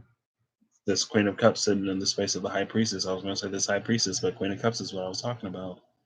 Maybe this Queen of Cups is the High Priestess, and since she's playing it, since she's laying low right now, she's not in this energy. But that's because she's pretending like she's not. She knows that something is shifting and changing and moving. She knows that Santa is actually at the South Pole. Ooh. Or he's at his beach house. Either way, he's not at the North Pole, and that's where people are going to look for him. And this Queen of Cups ain't telling nobody where he actually is. Anyway, I feel like with the stars in here, I feel like even if she doesn't flat out reveal everything that she knows, or even if she doesn't reveal that she knows anything, she seems like she'd be really good at just like conveniently saying something to get people along the right track without revealing the truth of everything. But she's very good at like breadcrumbing. And maybe the reason why she does this is part of the understanding that only she knows, right? Maybe she had some past lives where she was hunted as a witch and she like, I ain't trying to be hunted no more. So I know that we're not living in the Salem days, but you ain't gonna catch me out here either, because I've been through a few lifetimes of witch hunts. Maybe, I don't know. It's Jupiter, anything is possible. Um, but she is like, I feel like she won't necessarily reveal the whole truth, but she's not so cruel that she won't get you going in the right direction. And she is one of the most, caring and kind of the mothers. And so, hmm, that's interesting. A lot of that was at night, right? And even this card is at night as well. It's like we never know the lengths that a mother will go to protect her young or to protect something that she cares about. She may become capable of things that you'd never think she was capable of. And I don't know where this is coming from, but this is interesting. She may bend in ways that maybe she even thought she'd never bend, compromise things that she never thought she would compromise, all for the sake of the one she loves. Okay, well, we don't have a bird here, or we do. I don't know what this is, but for the third pile, we have the Nine of Swords, which is a mess of eyeballs and maybe some down or feathers and some worms.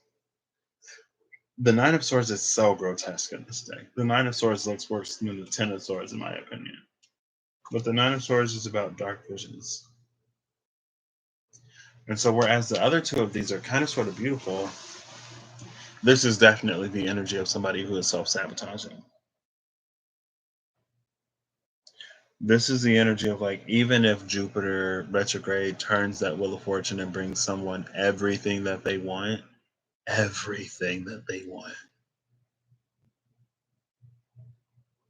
they'll say it's too good to be true. This is someone who's been in the dark for a long time.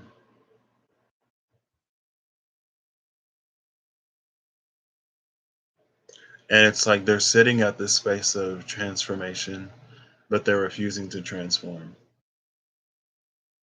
It's like they're beyond rotting and decaying and falling apart. And it's like a phoenix who refuses to rise from the ashes. And I'm just like, I feel like a phoenix is biologically wired to rise, whether they want to or not. It just happens. But this person is not allowing it to happen at all.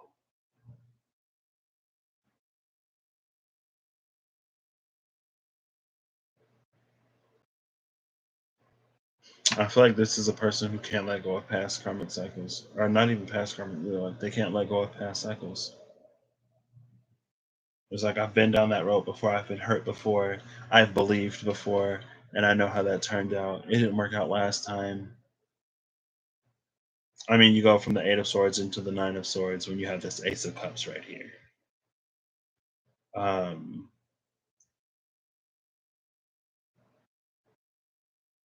I was gonna say I can't find a positive note for this, but I can.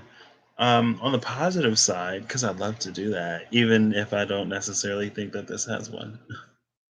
But hey, maybe you accidentally pick this and then you're like, oh, that message doesn't resonate for me.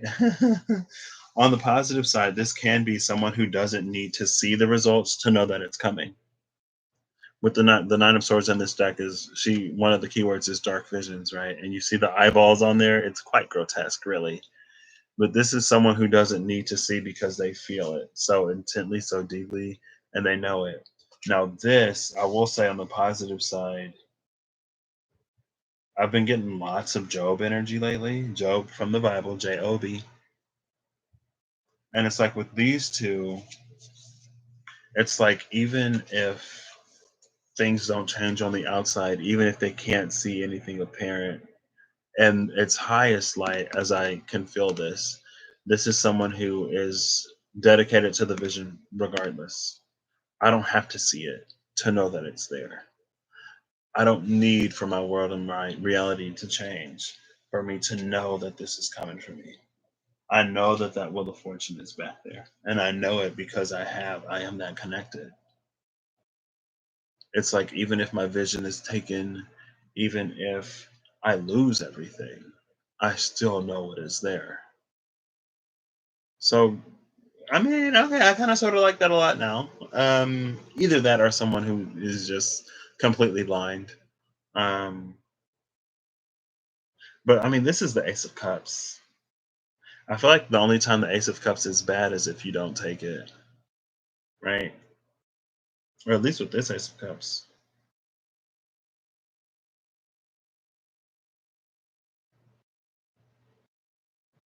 Is there any sort of overall advice here? I guess the overall advice, I mean, the Mother of Cups doesn't necessarily need it, but I mean, unless she like. But the overall advice would be to try to take this Ace of Cups for all that it is, and to try not to put any limits on it because there is an ability to be full beyond fulfilled. And I was thinking about like the word fulfill. I was like, that's like fulfill, like fulfilled. Is there like a part filled instead of fulfillment, like part fillment or no fillment?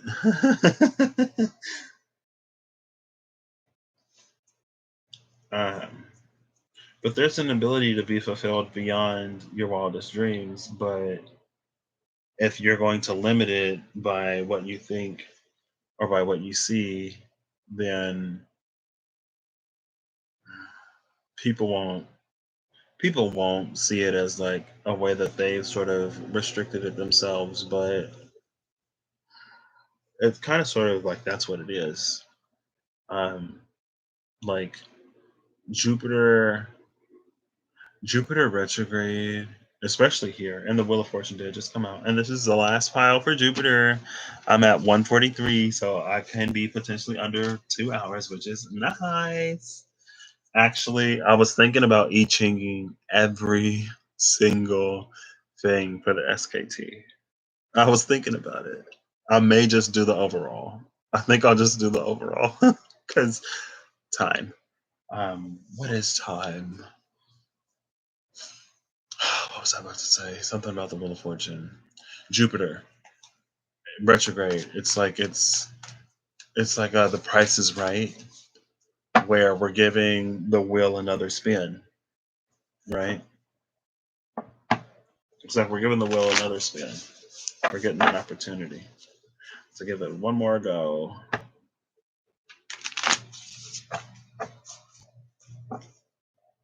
Do.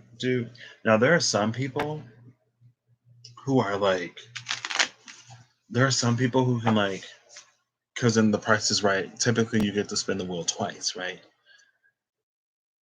Oh, let me cut this. Okay, Ace of Pentacles. Boom. There are some people who's like, oh, I spun the wheel twice. I got to feel for the weight and how much force. I see the 100 right there, or I see the number that I need right there. And I've done this twice, so I got to feel for it. And if I put this much force on it, it'll go exactly where I want it. And it's almost like maybe that's a Sagittarius, the cerebral part of it. Anyway, it's like someone's like, "Gonna do it right this time." I'm gonna do it right this time because I know where I messed up last time. Speaking of this, Wheel of Fortune, Wheel of Fortune, Wheel of Fortune. Ah, and the Wheel of Fortune. It's the Wheel of Life in this deck. The Wheel of Fortune was at the top of the deck when I looked into this deck the last time. And I was like, "Well, there's the Wheel of Fortune right there. How fitting." And I didn't change the cards at all, so hey, maybe that's why. Okay, so this will be the Pluto retrograde, and there's 80 cards in this deck, so there'll be 4 piles of 20. I just saw the Ace of Cups, Ace of Chalices, Holy Water. Yeah, I think that's what I'm gonna do. The Lovers and the Six of Pentacles. I love those. Personally, the Six of Pentacles for me is my soulmate because of my soul and because of who I am. And, it revealed itself that way to me. And then it made sense. I was like, oh, wow, that makes sense. At first, I was like, the Six of Pentacles, like, what is this about? Because I remember it was a while ago when I got the Witch's Tarot. So it was a while ago. Um, and I was just back when I was like, who is my person and how will I recognize who they are? And it's so interesting because I did one and I was like, wow, this is kind of sort of accurate in a weird way. And it's like before I was super into the cards. But I mean, the decks come with guidebooks, and I read the guidebooks, and then I went off of the guidebook because it's not. I don't want to say it's not that hard, but if they come with the meanings already there, so you just look them up, and you can do a reading. You don't necessarily need to know; just need the meanings in the cards. No, you can do it intuitively, but at the same time, if intuitive isn't where you are, then spirit will give you into you in a traditional way where you can look at the guidebooks and get the exact same message anyway.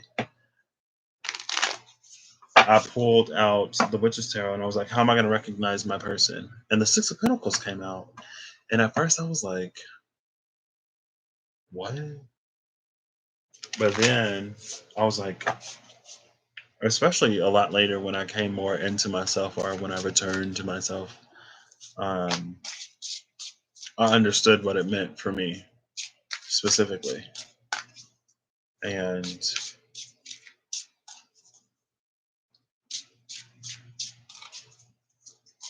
maybe that's why that's important. I don't know.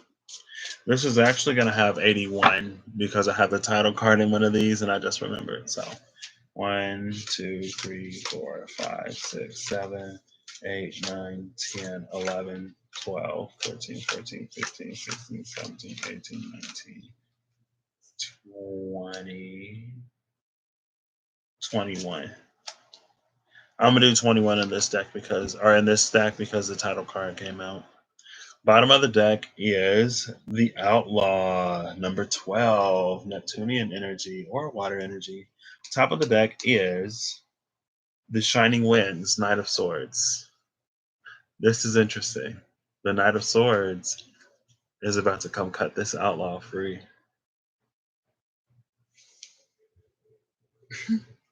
It's interesting because I can see the outlaw like, what are you doing? Like, what are you doing? I'm not done here. I'm not done. And the Knight of Swords is like, first of all, I just freed you. You're welcome. Second of all, it's time for you to begin to move. 1, 2, 3, 4, 5, 6, 7, 8, 9, 10, 11, 12, 13, 14, 15, 16, 17, 18, 19, 20. Top of the deck is this the Queen? No, it's the Queen of Wands. I was like, is this the Queen of Swords? The Golden Shield at the top of the deck or the stack, and the Destroyer at the bottom of the stack.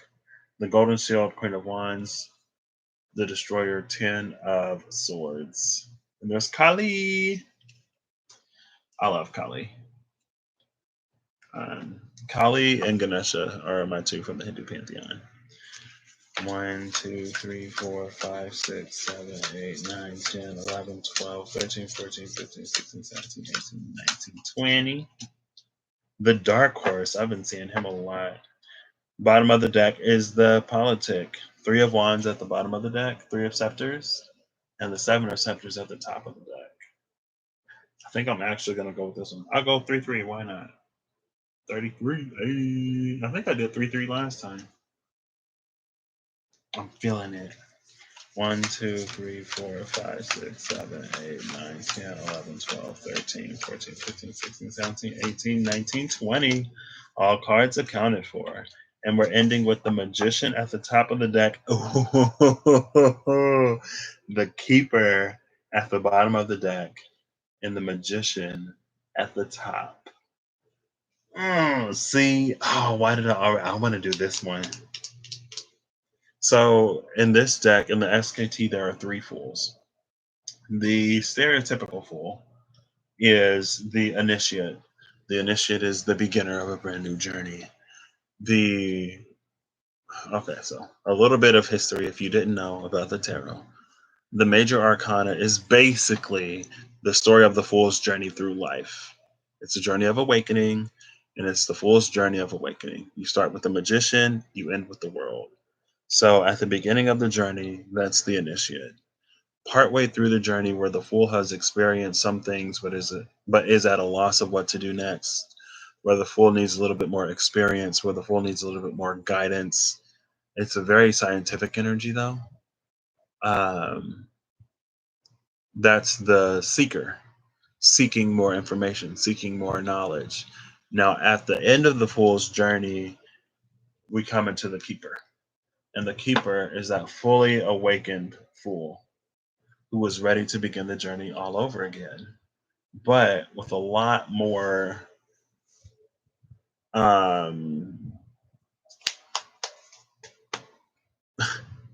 at their feet, on their back, at their disposal. Whatever. I'm just like, whatever. So I'm gonna do 1, 2, 3, 4 because I haven't done them in order yet. So why not? So let me timestamp this right here. I mean, I guess I don't really have to. Oh, it's right here. I was like, where did it go? Pluto RX. I guess I will timestamp this right here because I'll run through the different piles again. I'll say 152.50. So again, I'll just leave it at 152.30. I said 153. I don't know why I thought that would work. So stack number 1, top of the deck is the Shining Winds, Knight of Swords. Bottom of the deck is the Outlaw, Hanged Man. That's pile number 1. And this is in the space of the Pluto retrograde, or these are the cards that I use for the Pluto retrograde in these retrograde readings.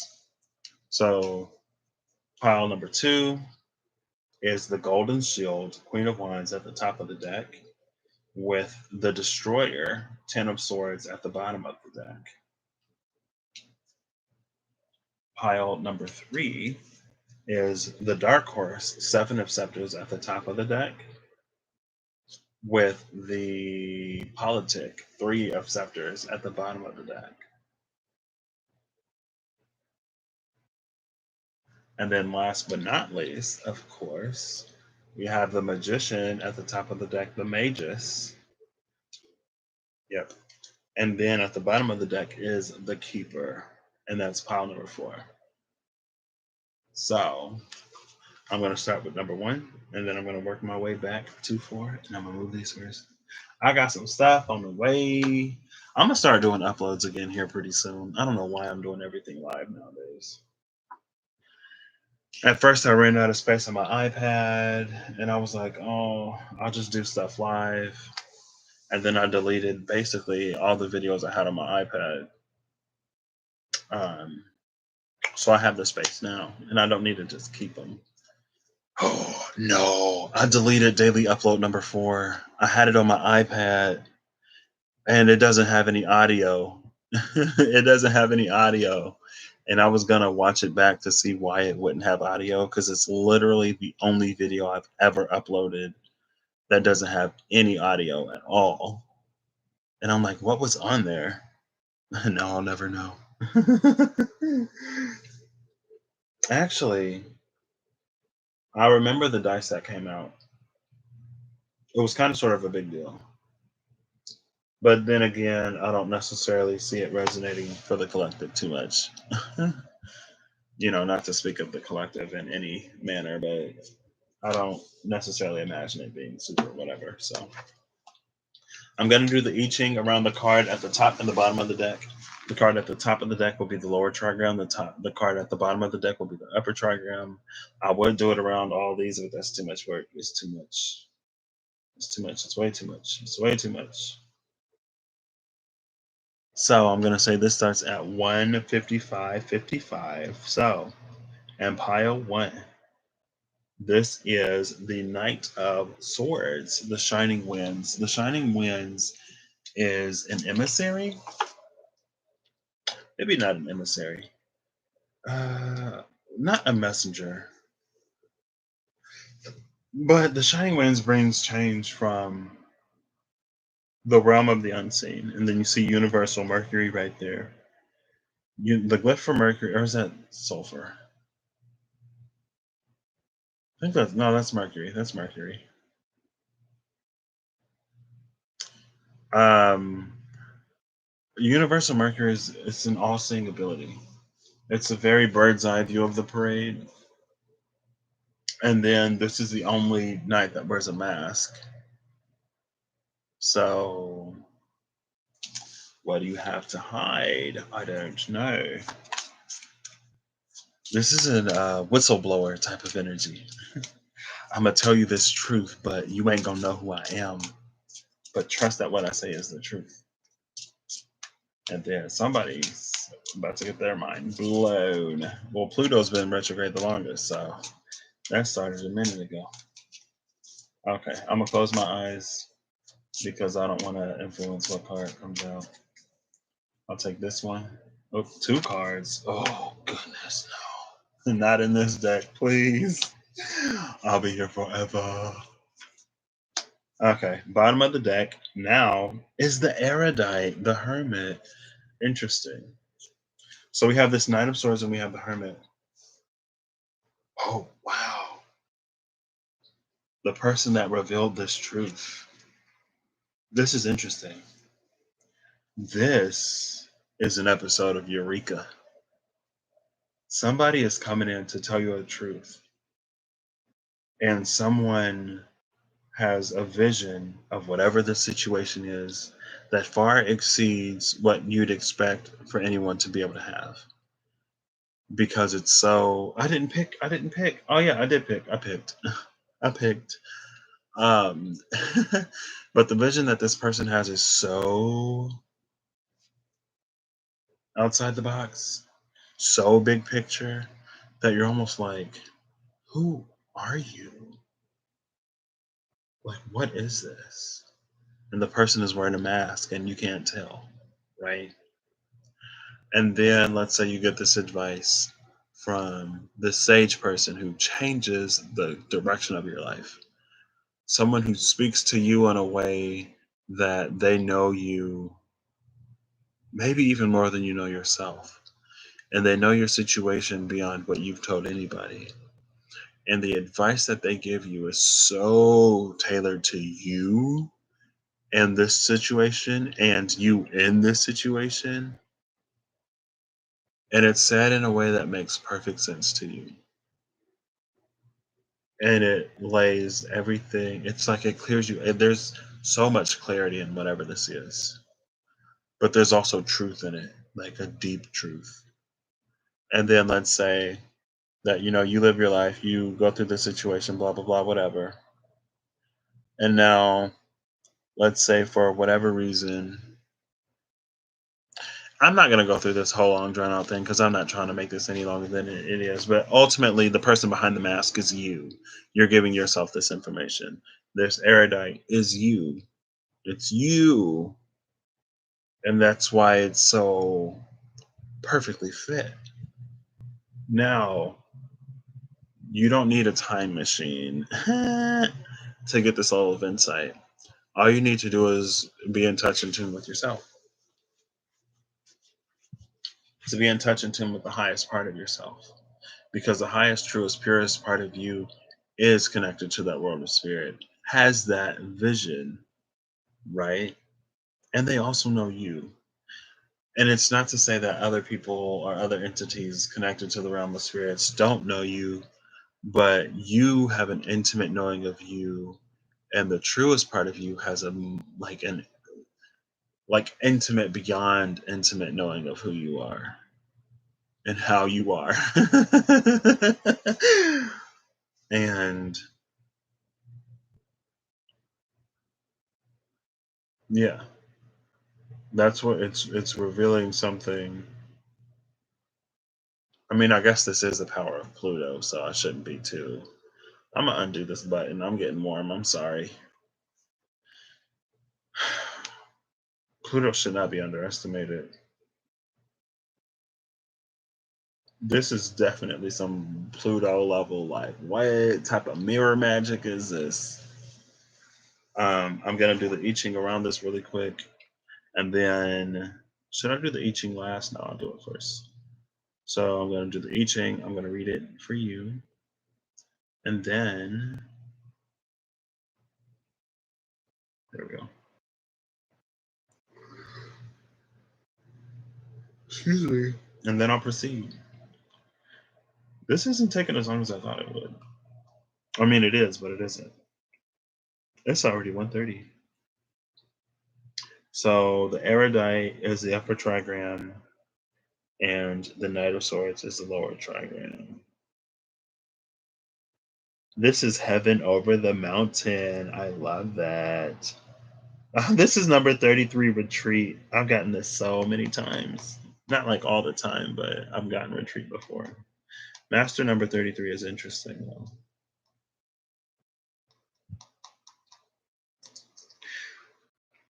Retreat, withdrawal, and absconding. This is Dune.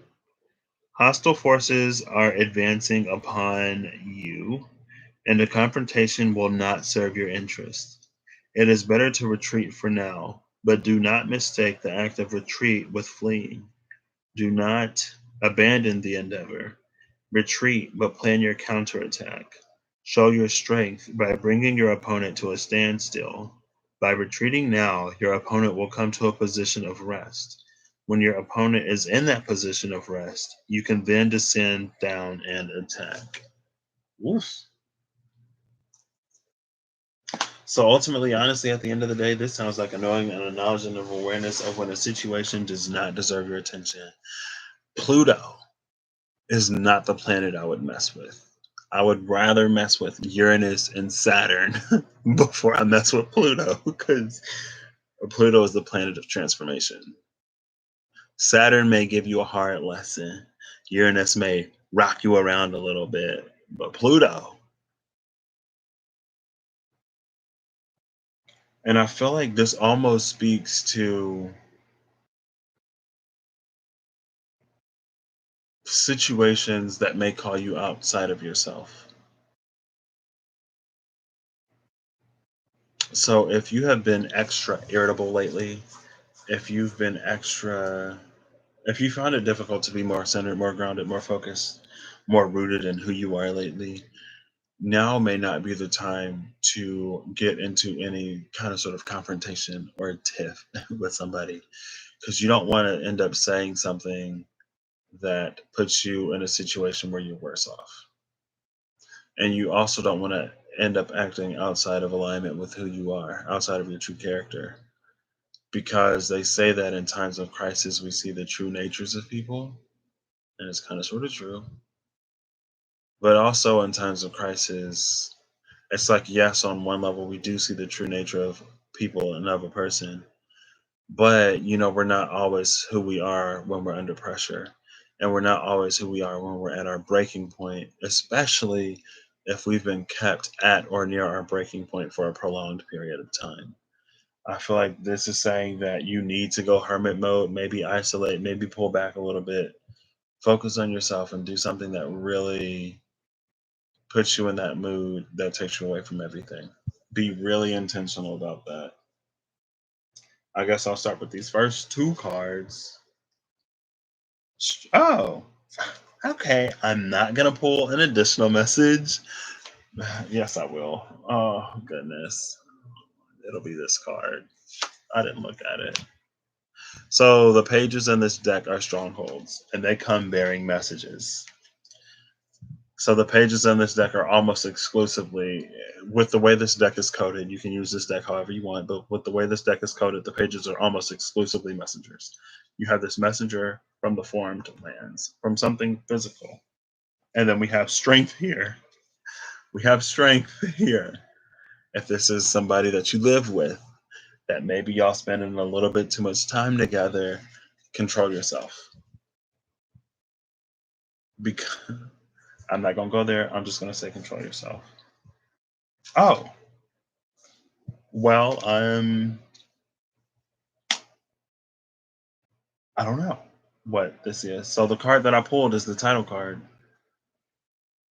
and the title card here is a certificate of authenticity for the deck.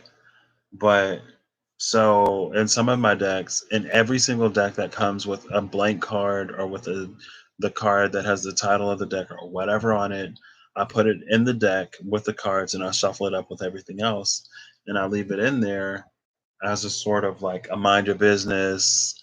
The answer will reveal itself. More experience is required. You're not supposed to know. You don't need to know. This is something to live. And so that's coming out with this stronghold of the Grail.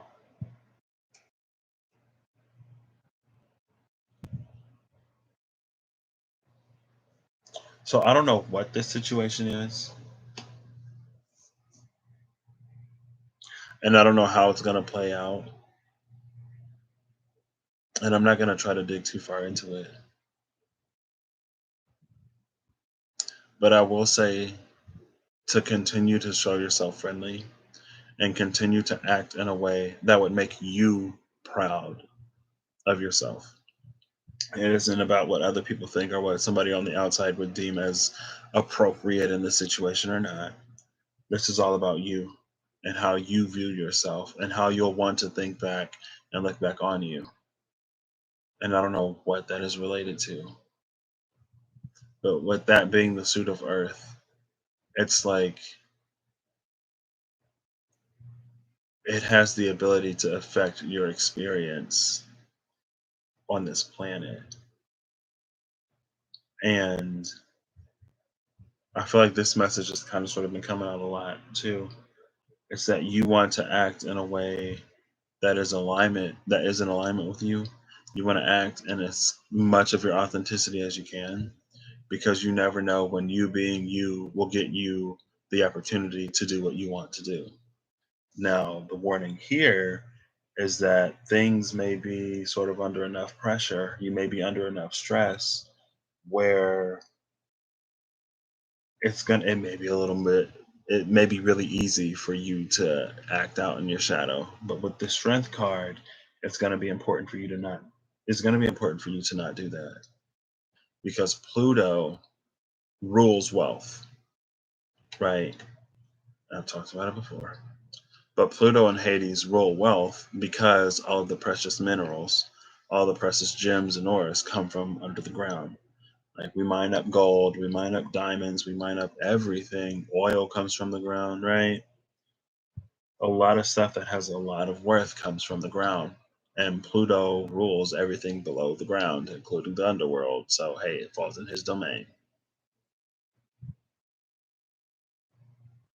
I don't know. It's just like there's some kind of something. I don't know if it's a good something that you are coming into by having that strength. I don't know if it's a bad something that you're avoiding by having that strength. But more than anything,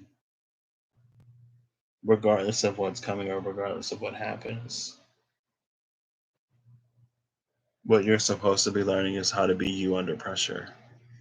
Maybe you're learning how to be cool under pressure because it's something that you're going to need later on.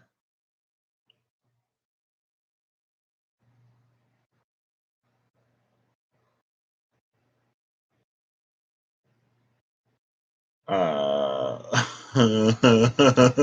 um, when I said don't mess with Pluto, don't mess with Pluto. So do your best to be on your best behavior. Um, and that's that. So number two is the Holy See.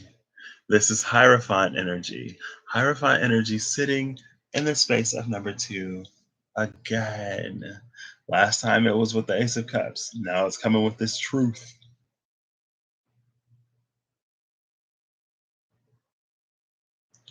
I'm getting very non-violence vibes from this, very pacifist vibes from this. This is someone adopting, it's not an ideology, but I guess it could be an ideology. Someone adapting an ideology of non-reaction, non what do they call it? It's like when you're a pacifist and you don't fight people regardless of what they do to you. Because again, this was about retreat, right? Or maybe, so the Holy See, the challenge of the Holy See in this deck is to go beyond structured religion, to go beyond those two pillars, and to seek the divine for ourselves. And so maybe this retreat is a pulling away from the world. It's a pulling away from something. And it's not. I feel like not only is it about going within yourself, but with this Knight of Swords, it's about acting in that way that aligns with the truth of who you are. And as you do that, it brings you closer to, excuse me, it brings you closer to something that you will find of benefit. There's a very big like WWJD, like what would Jesus do type of energy, right? And sometimes Jesus would turn the other cheek. Um,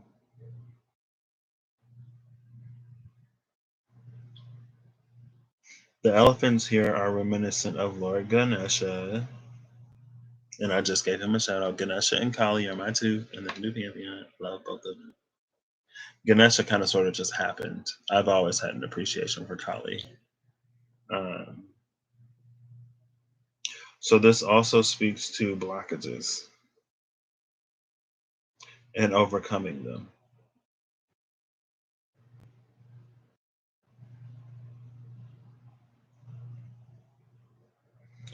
This is excuse me. It's like someone discovering the unmovable force within them. And the unmovable force is the fortress of self that cannot be shaken or destroyed by the forces of anything.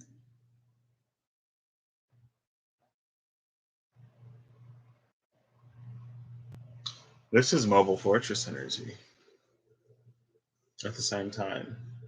Because you can't be shaken or moved by anything, but you are not immobile, right? But it's something that you claim by experience.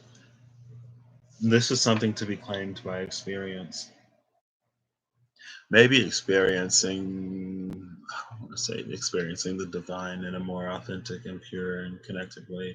I mean, it is that, but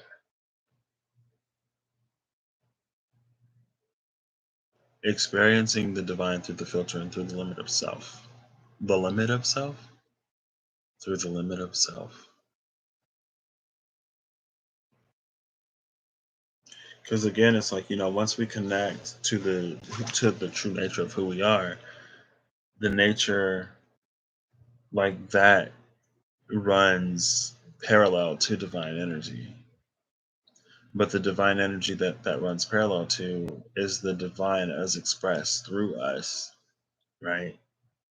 It's like the unique, if we are all the breaths of God, if we're all sparks of divine consciousness, then us connecting to the truth of who we are, and some part is connecting to the divine, but it may not necessarily be connecting to that unified piece of it, right?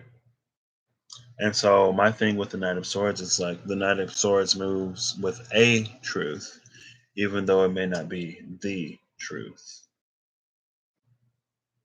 But this truth is greater than a lie perpetrated by someone in a pulpit. Honestly. The third card is the Initiate. There's the Full Fool. The Initiate. This is all about beginning. This. Okay, two things. Regardless of what this is brand new for somebody. And it's interesting because it's almost like you're being called to go. I guess we're talking about past lives again. I guess this is Pluto. But it's like you're being called to go further than you've ever gone before.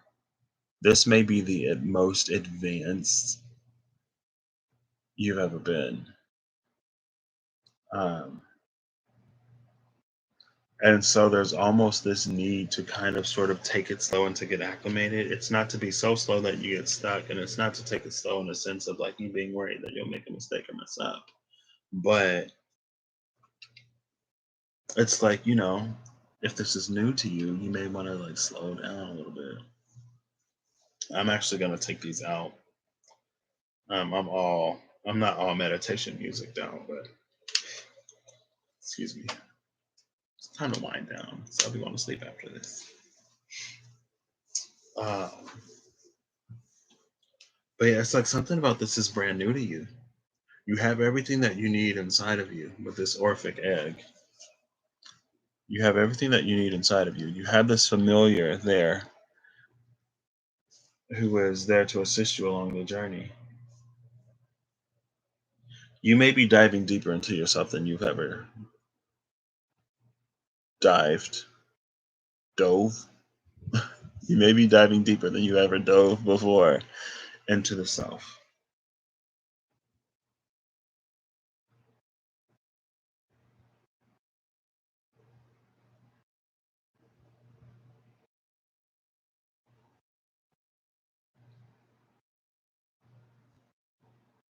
And it's interesting because it feels very deep, but it's not dense and it's not dark. It's very light in feeling, airy feeling, but also like powerful. It doesn't feel as powerful as it actually is. But when you are more whole and complete in yourself, it's like I was saying around the time of the Scorpio new moon, full moon, that the ultimate taboo is one being united with oneself. Because when you are you are unable to be manipulated, you're unable to be controlled. And it's like everything, even outside of the systems that are in place, everything is cyclical. Everything is a cycle. Everything kind of sort of has its place. And to be in a space where you create your own place is to kind of sort of in some ways stand against the very fabric of the nature of what this is in some ways.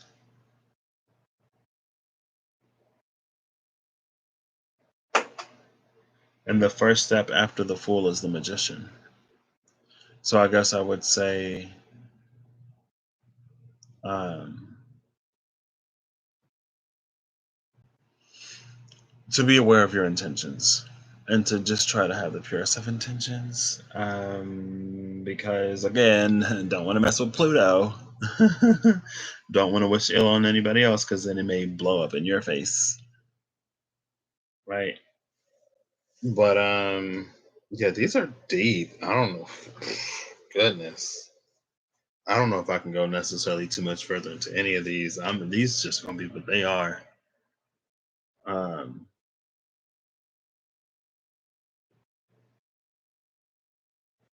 but also with the Hermit, it's like, I mean, I guess we have majors all over the place here. We have Strength, the Holy See, and the Fool, and then with the Hermit up top, the only non-major is this Knight of Swords, and the Hermit is asking you to move carefully. That's why it's that retreat energy, right?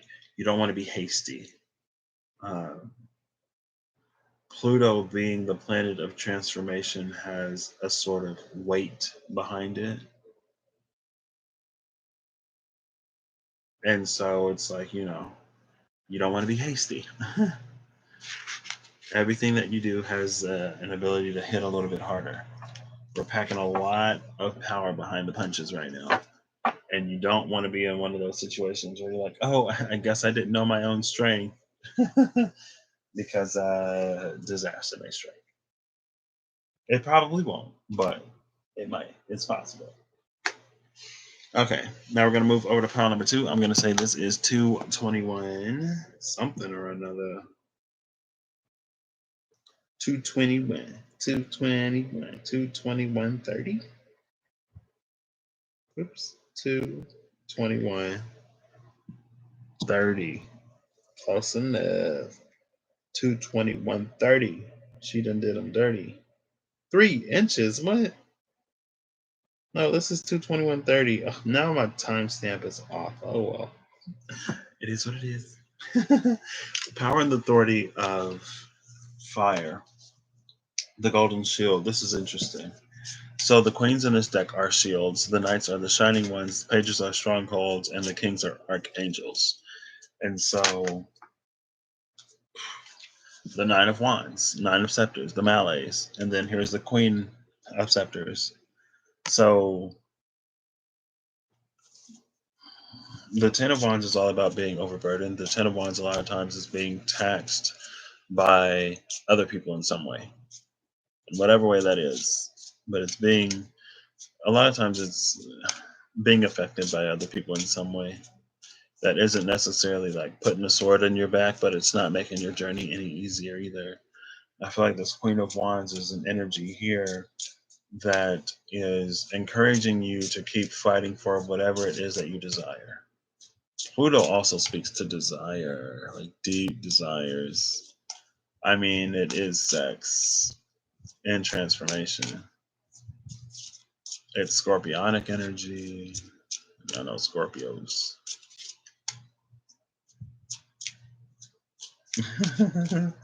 I'm sorry. Okay, let's do this. Let's do this one. Oh, it's two again. Oh my gosh! Stop giving me two. Two more? No. I'm not trying to do this two by two. Oh my gosh! And I got two again. All of these are two by two. Bottom of the deck is the Six of Swords. And there's that Universal Mercury. Y'all see that in the hand? Now, this ferryman has all of the answers, and the ferryman knows the path. And the beauty of the ferryman is that if you can trust in the ferryman, that even when they are directing you down a path that may seem more chaotic up front, ultimately at the end of the day, you're going to be in a space that is much better. And it is through those chaotic moments, excuse me, that we learn to navigate more easily and whatever the situation. And sometimes it's the case that the path that looks the best up front or the path that looks better up front is actually more perilous once you get down the line, right? And the ferryman knows where dead ends are as well, so that's nice.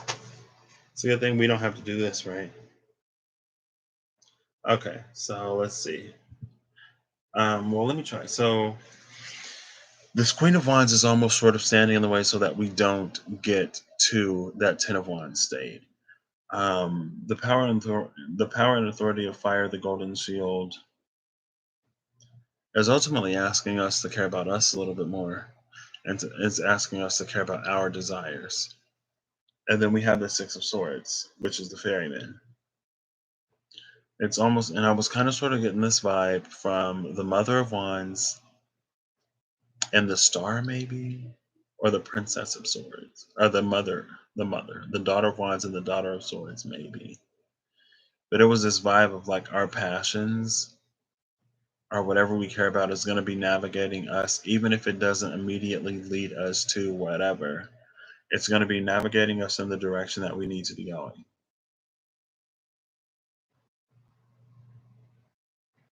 And this is about the river Styx, right? What is the river Styx? Is that the river with the lost souls in it that try to reach up and pull you in there with them so you be just as lost as they are? Charon is the ferryman. And the Romans, and maybe the Greeks, whenever they buried their dead, they would put two coins, like a coin on each eye, right? And that's so you could pay your fare to Charon because, it's his job to give people safe passage over the river Styx to go to the underworld. Now, if you ain't paying Charon, I don't know how you get in there because you. There's another river. Oh, what was the other river? What was it? I don't remember. I think there was another river besides the river Styx, and I wish I could remember. I took Latin in high school, all 4 years, so that's one reason why I'm so into Greco-Roman mythology. But honestly, I was already into Greco-Roman mythology, and that's why I took Latin. Kinda. Uh, Ego sum rex Romanis et grammatica supram et supram grammaticam. I don't remember. Um, but you have these two coins to pay fare to reach it. Two coins to pay fare, and literally every single thing came out with two cards. So, hey, you have fare. And it's fair. Everyone has two cards. It's fair that everyone has their fare. I'm gonna I Ching this. I feel like I said, it's like it's navigating us through whatever time where it'd be really easy for us to get lost. Um, I feel like it may be the case where we don't necessarily too much anymore see. It's almost like, sometimes if you're faced to spend too much time with something, you may not necessarily always be able to see the reason why you kind of sort of went with it in the first place.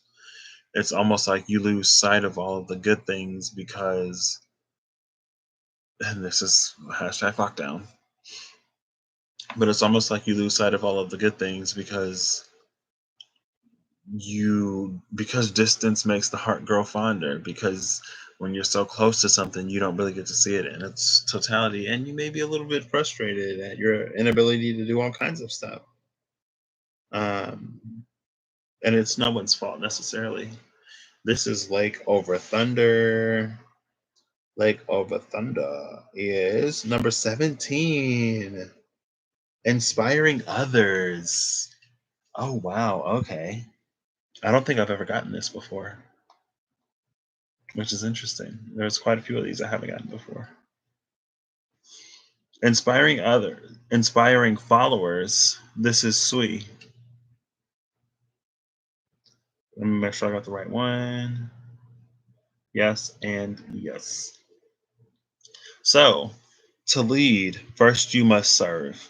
A follower becomes the leader. Followers must come to you by their own volition. You cannot secure them by force or cunning. Force them and they will resist. Serve them and they will serve you. Reward loyalty with generosity. Trust in your own excellence. The leader acts with logic and detaches from emotion, but inspire your followers to act with emotion and detach from logic. Adapt to the circumstances. Change and perseverance bring you prosperity. Unlikely folk become your allies. Diversity is how you accomplish your objective. I'm talking, and for whatever reason, I can feel my whole body like vibrating as my vocal cords are. It's kind of weird. It's kind of weird. Okay, let me sit back up. Yeah, for whatever reason, I can just like I feel the vibrations of my voice. I'm like, ugh. I don't like that necessarily. It's like attach. It's like you detach from emotion and lead with logic, and have your followers detach from logic and follow with emotion. It's like, wait, what? We can't all have our own brains here. That ain't how this works. So this is also giving me, I guess, another way to look at this would be, um, well, it's not another way to look at this, but it's just that like you have the ability to inspire others by you continuing on in the way that you're continuing. Um, and I guess I was talking about the lost souls and the river Styx who try to pull people in so that they also get lost. So maybe you're a light to these lost souls. Maybe you can give new life to lost souls. Um, an opportunity. Um, I'll just leave it there. I'm gonna start with three and then work my way back to one. So, third pile. Is this 3-3? No, this is 2-3. Okay, I was like, did I choose this? We had the moon and the devil. I don't like this, if I'm being honest. I don't like when it was like detach from emotion and have your followers detach from logic. Like, what? That don't make sense to me.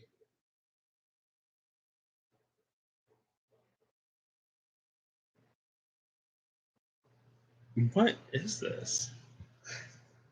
Since I have two cards in all of these, I'm gonna I Ching these. I'm gonna I Ching these because I have two cards in all of them. And that's what I need for an I Ching. The right card will be the upper trigram, the left card will be the lower trigram. And this is the moon and the devil. So this is double earth. Double earth is supportive power. This is divine yin. Yeah. This is kun. In the beginning, there is darkness and confusion. Yet deep in that darkness, attainment awaits. The way to success for you is by being receptive and yielding. Yielding is the true way to lead. No need for greater ambition at this time. Be content and at peace with what you possess. Harness the force and power of soft earth. Like the earth, the sage accepts the character of all, for better or for worse, and nurtures all with compassion without exception. Okay, so that lightens things up a little bit. I feel like in this space, this is all about. So I don't think this is necessarily asking us to be well, it is asking us to be leaders, but I think the part with there's my voice is just like I can feel the vibrations in my body from when I'm talking, and it feels so weird how it's vibrating in my chest cavity or whatever. I don't know why I just became aware of it either. Um, but I feel like this is asking us as we detach from logic and we attach to emotion. I think this is asking us to tap into the depth of what we feel. And the depth of what we feel in the sense of like, does this align with who I actually am or not? And when we are detaching from emotion and attaching to logic, I feel like it's basically asking us to think with a higher mind and feel with a higher heart. and to not be so rooted in the extremely personal perspective that it's so easy to gain. And it's asking us to sort of step outside of ourselves a little bit and maybe to consider others at the same time. Um, with this devil and with this moon card, with this being supportive power, I already forgot what it said. Excuse me. But I feel like this is about accepting the darkness for what it is. It's about accepting those bonds for what they are. And it's almost like there's this possibility for healthy attachment, almost. But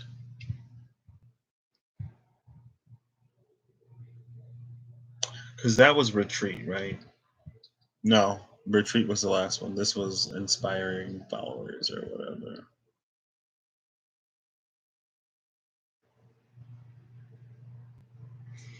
But it's almost like it's very interesting, and this is the area, this the realm of the moon, so this is why it's not so clear. But it's almost like there are some ties and some bonds that aren't to be broken. And it's almost this energy of it tethering you to this reality and of it tethering you to this plane of existence. Um,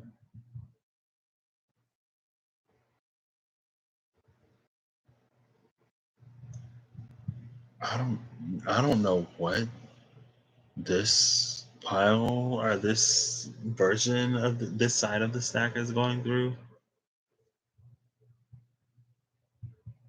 but I feel like it's important to realize that the ego is important, that we need them. It's not to abandon them and it's not to cut them out. But I feel like there's almost this danger of risking detachment from reality here.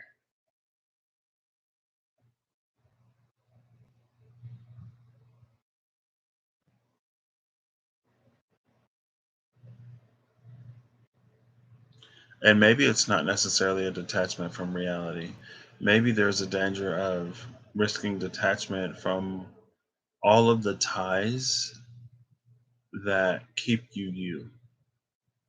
Right? But this Queen of, I don't think I ever finished the thought, but it's like this Queen of Wands is preventing us with her shield. She's preventing us from reaching that 10 of Wands state where we're overburdened by other people. She's kind of sort of holding us in this space of Nine of Wands.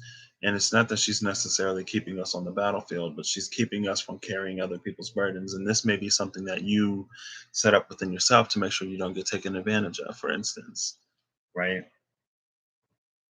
But with this Six of Swords, it's almost like red skies at night, sailors delight, red skies at morning, sailors take warning.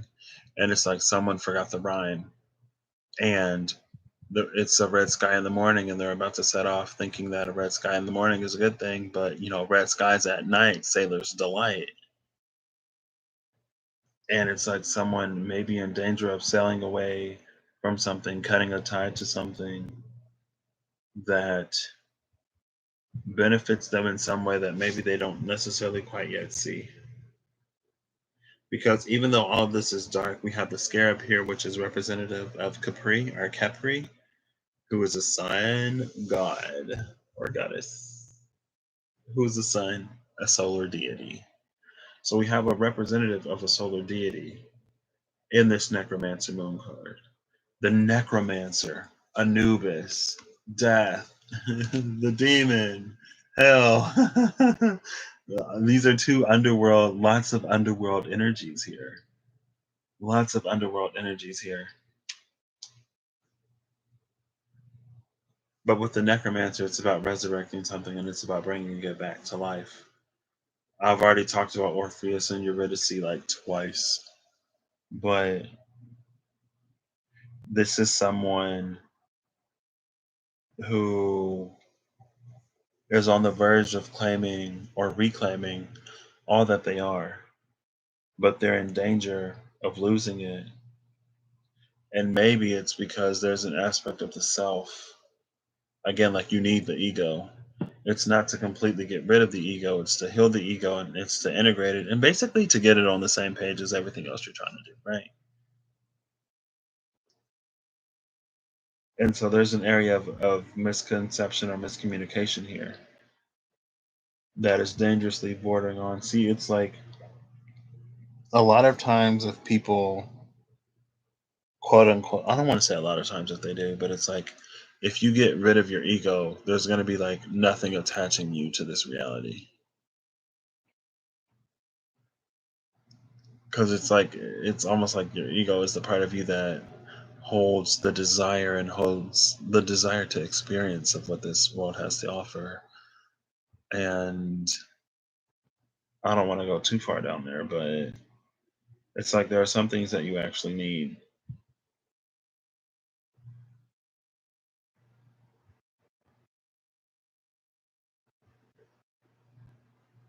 And I mean, this is the Queen of Wands, so it's the Wands is the suit of passion and desire. So she's like, "Don't get rid of me." She's Aries. She's Aries. Aries is the masculine side of Mars, where Scorpio is the feminine side of Mars.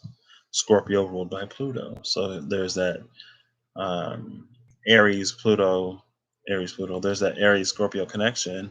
There's that Mars Scorpio, Mars Pluto connection. Sorry, but I guess also at the same time, someone may be being reborn as a fighter, right? Oh, that's a very Valhalla energy. That's a very Valhalla energy. I love that. The Valkyries are coming down to give you a chance at new life, but you're gonna have to fight for it. Okay. The second set. Oh goodness. The Stronghold of the Zephyrs and the Sharpshooter. I'm gonna pull another message. It'll be this one. Oh, I didn't see it yet. Whatever the Sharpshooter is pointing to is significant, and the Sharpshooter is pointing to that Stronghold of the Zephyrs. This is a message, a divine message coming in quick. Message from the realm of swords, where we just had the Knight of Swords, and that message is New World Order. This world card. It's time to do things in a completely different way. Completely different way, and it's time to do them quick. Sometimes I feel that Eight of Swords, especially lately. Swords. I've been feeling the Eight of Wands as like a divine intervention type of energy.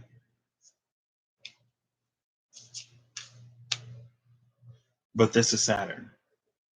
Saturn is in Aquarius right now. Pluto is in Capricorn. Saturn's going to be going back to Capricorn, getting close to Pluto. I don't think it's going to make an exact conjunction. I don't remember. It might, but I'm pretty sure it doesn't. But it might. But it's going to be getting a lot closer to that conjunction, right? And here's Saturn in this Pluto deck. I feel like with the Eight of Wands and this Queen of Wands, this sharpshooter, this archer energy, um, this is about, I feel like removing yourself from situations that no longer serve you. This is about taking yourself out of an environment that's not conducive to you being and expressing all of who you are. I feel like there's a lot of limitation on self expression in here. And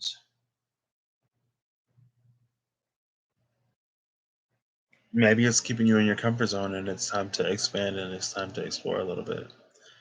Um, this is very quick and very powerful transformation, though. You may, I don't know, win the lottery one day, or maybe not win the lottery, but there's just an ability for a lot of things to happen and for a lot of things to change fairly quickly.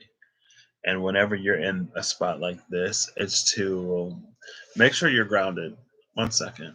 Hold up.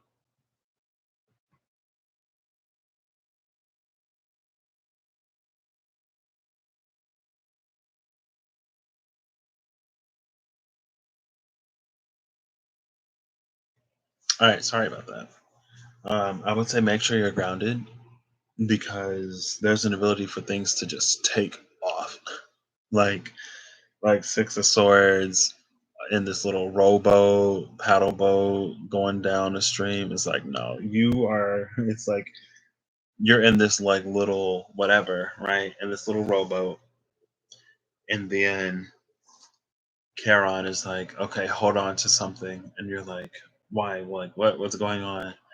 And then Charon flips a little whatever, reveals a hidden switch, pushes a button. These like jet propulsion systems pop up on the back of the ship. Some wings pop out, and then it just like takes off. It's going to be important for you to be centered and grounded and focused. And I feel like with this golden shield, it's about staying true to what you actually desire, right? And it's about not getting lost and not getting caught up in everything that comes offered to you. It's not getting lost and caught up in all of these sort of distractions that this new world have to hold. Because I mean, hey, it's like things are about to take off. Things are about to take offy, and I'm actually gonna do this new world order.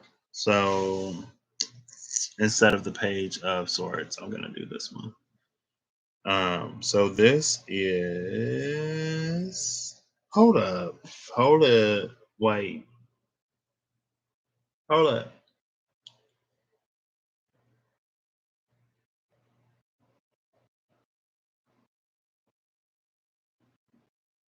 Yeah, I did that right. Okay, I was like, did I make a mistake?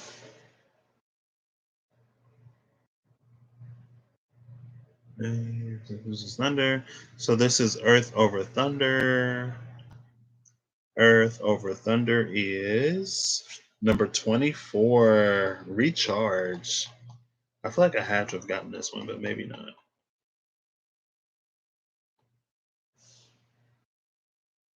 24, Recharge, Repose. This is Fu. A state of recovery. It is a period of repose. You are at a turning point. The light is just beginning to emanate out of the darkness. The light does not return by force, it comes as part of a natural cycle. The first offspring will begin the push out of the mother's womb. The queen would obtain from excursions around the provinces. What? The queen would abstain from excursions around the provinces. It is a time for preservation. Do not waste your energy right now.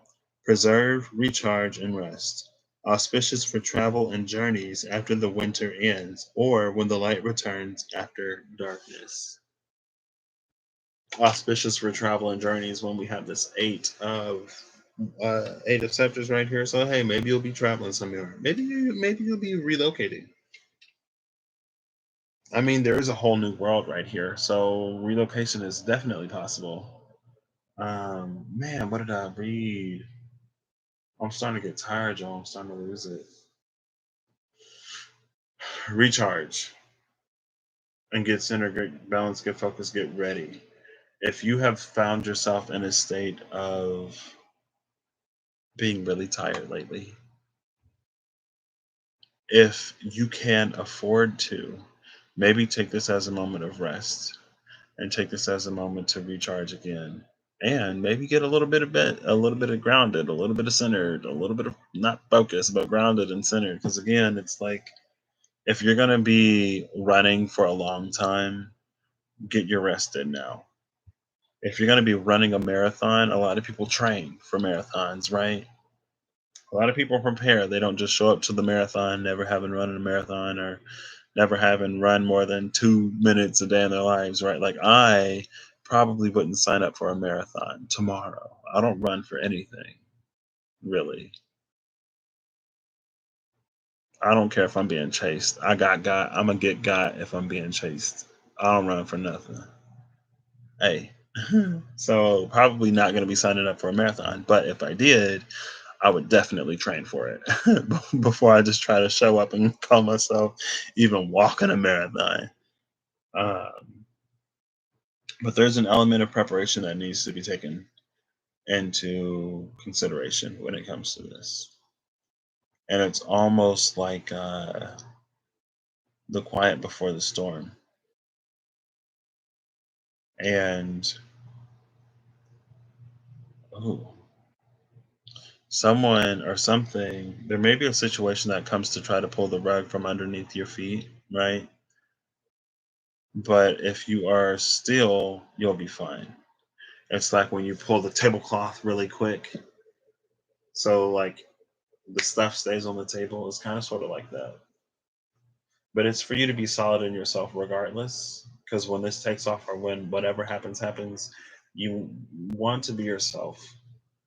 And I feel like because again, like I said, like this isn't necessarily somebody winning the lottery, but a lot of times it seems that like people who win the lottery or people who come into large sums of money don't really know what to do with it, and they end up kind of sort of piddling it away.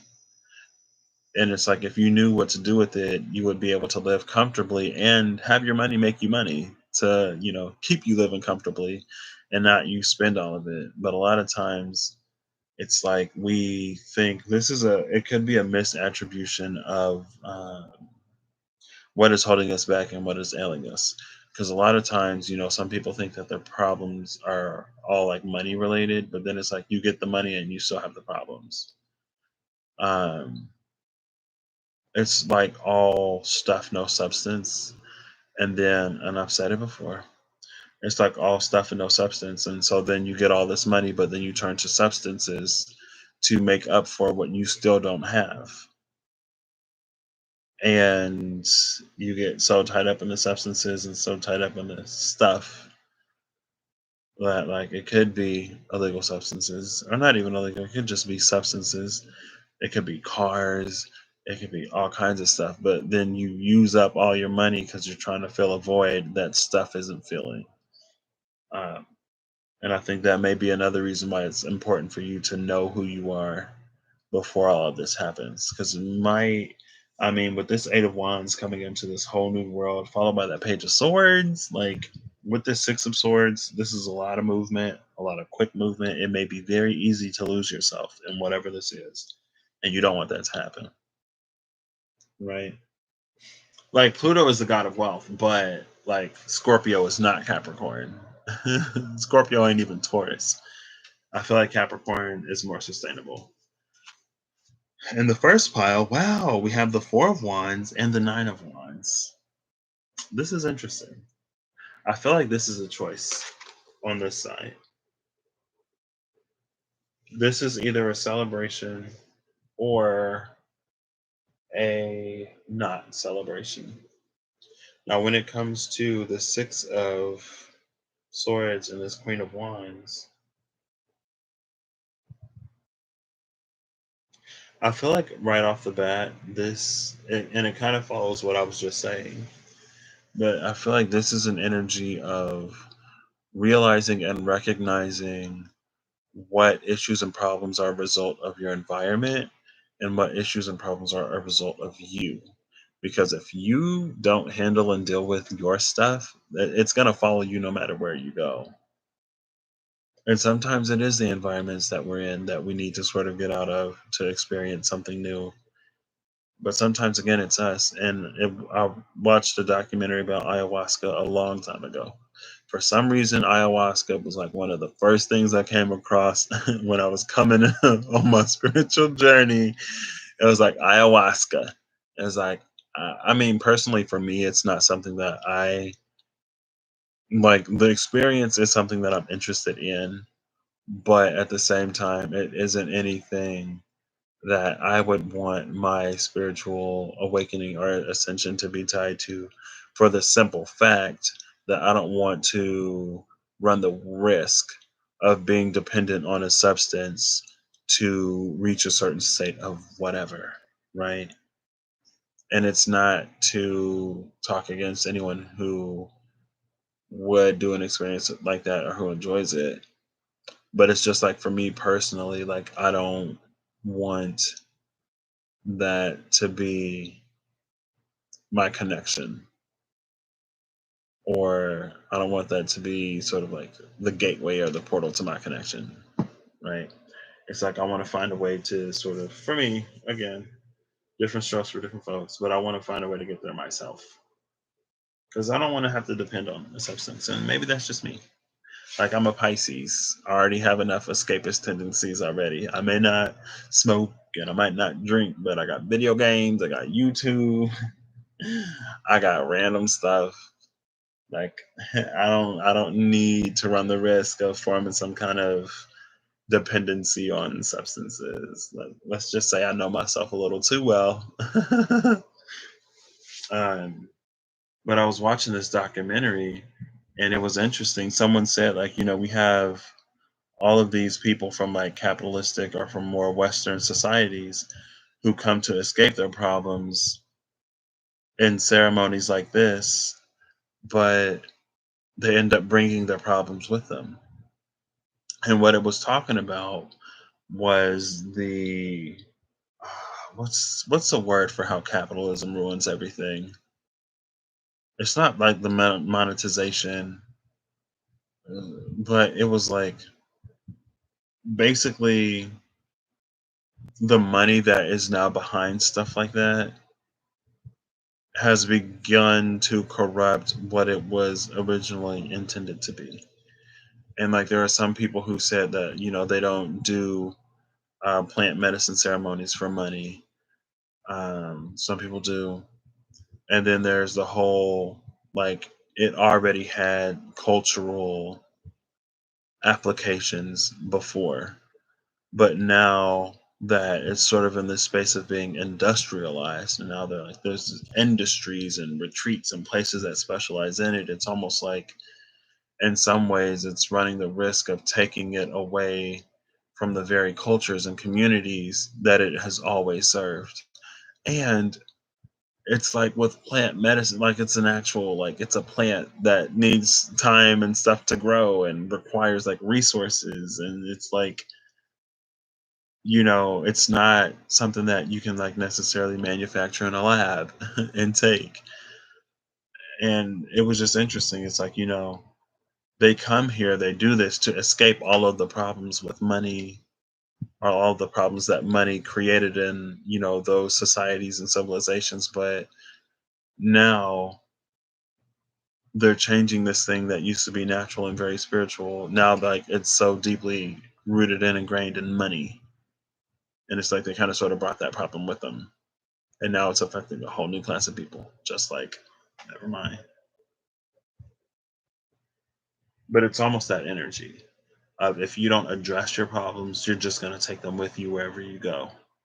And we don't want to be leechy parasites that go around sucking the life out of everything, and then it's like, oh, we're off to the next planet because we ruined the last one. Yeah, let's terraform Mars, so after Earth is barren and destroyed, we can move on, and then we'll go from Mars to, well, that's all of the solid planets in our solar system. So unless we're gonna make the gas giants solid, then what do we do? Let's try to go back to Venus and see if we can fix that. Give Earth, it's like, we'll go to Mars for a while, give Earth some time to recover, and then we'll go back. Excuse me. Anyway, whatever. Um, but yeah, it's like, be careful of taking your problems to other situations and to other places with this. And I'm gonna do the I Ching. These are kind of, honestly, Pluto. It's not giving me difficulty, but I feel like with Pluto and Jupiter in particular, I feel like it's not as. I feel like it's a lot more open ended, honestly. And with some of these, it's like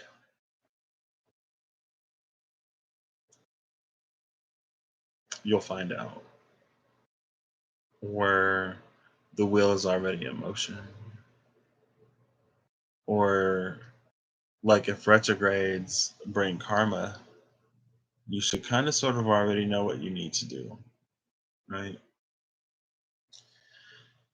This is the four of scepters on top of the seven of scepters, which is thunder on top of fire. Upper trigram is thunder. Lower trigram is fire. This is number 53. No, 55. Opulence. Okay. Opulence. You own everything. Opulence. You earn everything. 55. Abundance to opulence. Height of advancement. This is Feng. Let me make sure I got the right one. Thunder upper trigram. Fire lower trigram. Honors bestowed. Oh, honors bestowed. There is progressive movement and there is clarity in the mind. You are in a position of great influence. You rise like the sun at the highest point in the sky. Be mindful when abundance becomes opulence. When abundance becomes opulence, the king will fall. Every age of enlightenment comes to a decline. A period of tremendous power is upon you, but bear in mind that this too shall pass. Embrace the tides of change, come what may. And I love it says embrace the tides of change, come what may, because in this deck, the Four of Wands is like a minor wheel of fortune. Because you see that wheel. I say it's like a minor wheel of fortune because you see that wheel. Could also be that minor world card because you know the world is the wheel. And we all just on it and turning and spinning as it's turning and spinning. Mama Gaia looking up for us as we turning and spinning around the sun, as we all turning and spinning. Does the sun spin? I do it just sit there and we all turn and spin around the sun. The moon don't spin, does it? I don't think it does. I think the same side of the moon is always facing us, which is interesting, isn't it? Anyway,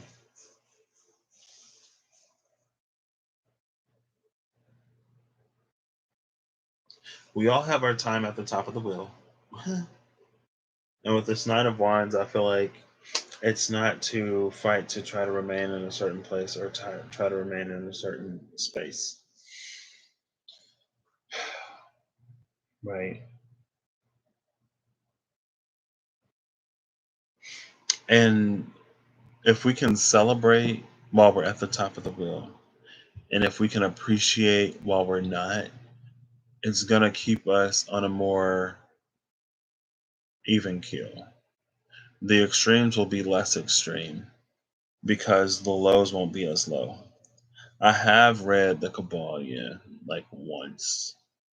And there was a, they talked in there somewhere about the pendulum and how like good and bad, like when the pendulum swings to good, the pendulum will then swing back to the bad. But the way to escape the effects of that pendulum is to rise above it, right?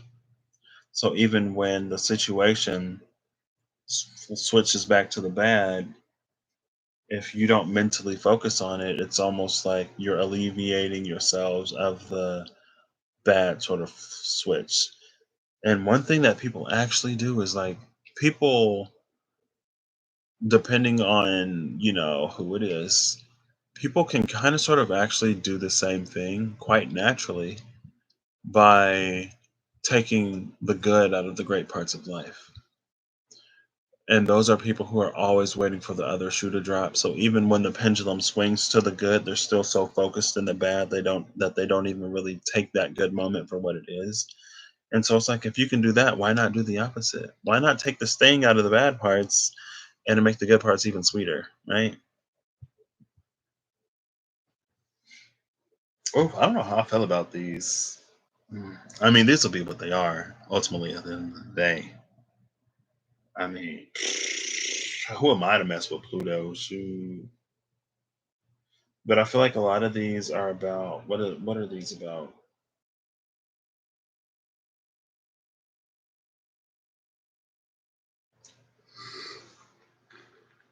Excuse me. Detaching from. I mean, the overall was like learning when to detach from logic and emotion, and learning when to detach from logic and follow emotion, learning when to follow emotion and detach from logic. Maybe it's to do both, and knowing that both are necessary, right? to keep yourself. I feel like ultimately at the end of the day, it's kind of sort of like don't be so enthralled in your current situation that you can't see past it, regardless of if it's really good or really bad or sort of in between, right? It's knowing how to play that balance, and it's knowing how to keep yourself. It's like, your boat may sort of like rock sometimes, but it's not to like capsize, right? To keep yourself floating and to keep yourself you. The Queen of I didn't talk about it at all for whatever reason, but the Golden Shield is also about authenticity. And it's also about living in the truth of who you are. It's the power and the authority of fire. And the power of fire is expression. So it's the power and authority of it's the power and authority of expression. The Holy See and the Stronghold of the Grail just came out. Again, bottom of the deck is that devil, but this card fell out, so I need more title cards, honestly. I love the title cards because it's like, oh, sorry, I can't say anything. I love that permission to just be like, I don't know. I'm gonna say pile three starts at 306. 306. Oh, wow. Yeah, I don't know too much. I mean, I guess I shouldn't be surprised. Like Pluto is far out there. And Pluto is already just like the presence of Pluto is subtle, but its impact is significant. It's like a bee that punches like a semi truck. And you're just like, can you imagine like getting stung by a bee and just like getting sent flying across the yard or whatever? Because that is the punch that its sting carries, even though it is such a small creature. And some people say they don't even know how bees fly because anatomically, them little bitty wings shouldn't be carrying them big old bodies. But hey, bees still flying in the sky, and Pluto's still rotating and orbiting out there too. You can say it ain't a planet if you want to, but wait till it comes for you.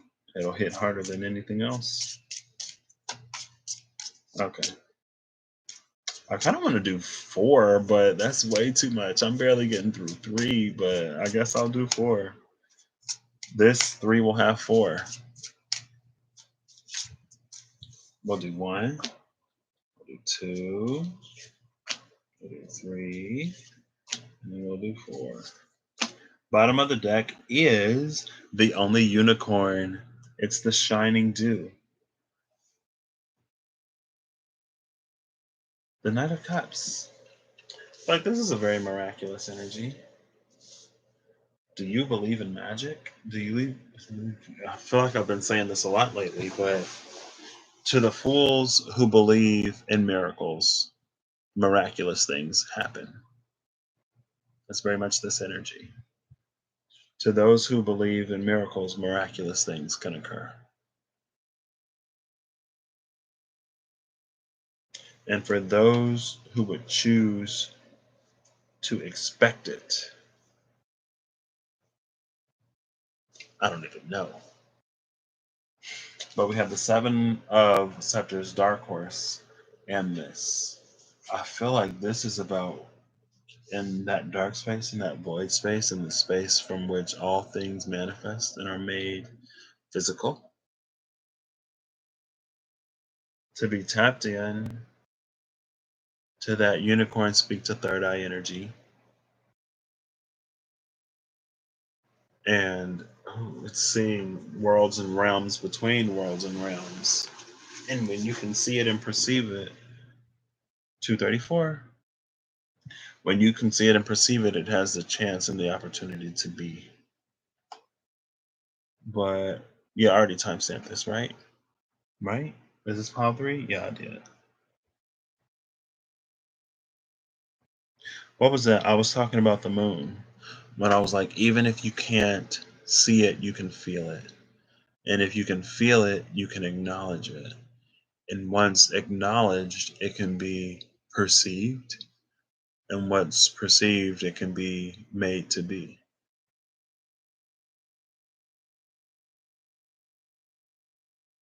This is about not giving up faith, not giving up hope. This is about hanging on to a dream no matter how impossible or improbable. And realizing and recognizing the power of your faith and the power of your perseverance. And again, to those who believe in miracles, miraculous things happen. To those who believe in magic, they live a life full of splendor.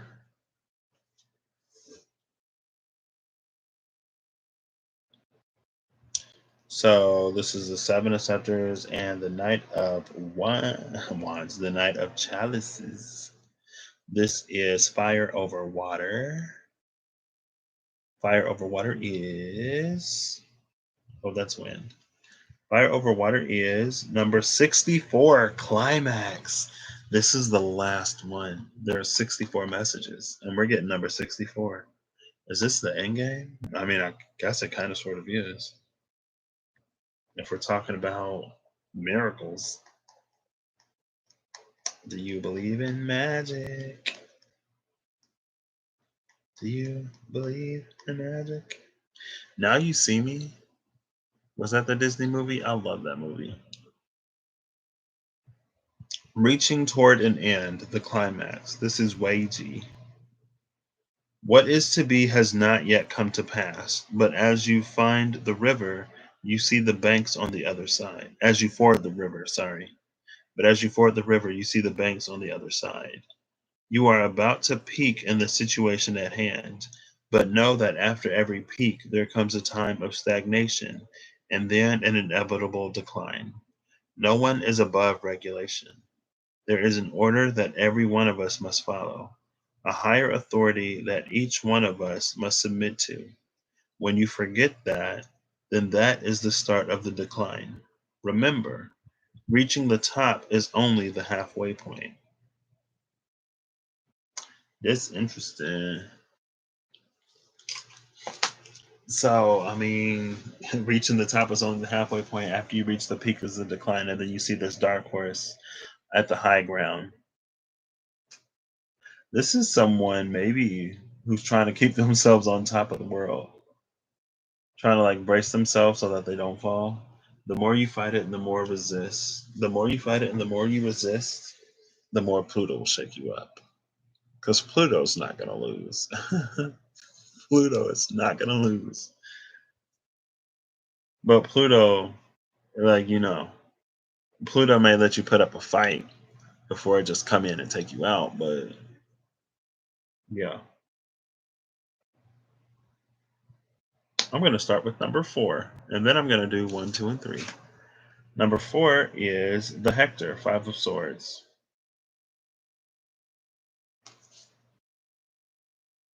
So I feel like this is the energy of someone who will stay on top no matter what. Um, the Hector came out in Saturn somewhere.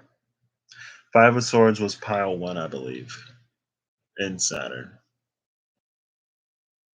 on the Kawaii Tarot.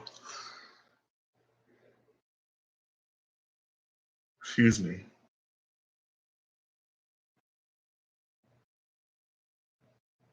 This is a very also it came out. Yeah, that was pile 1.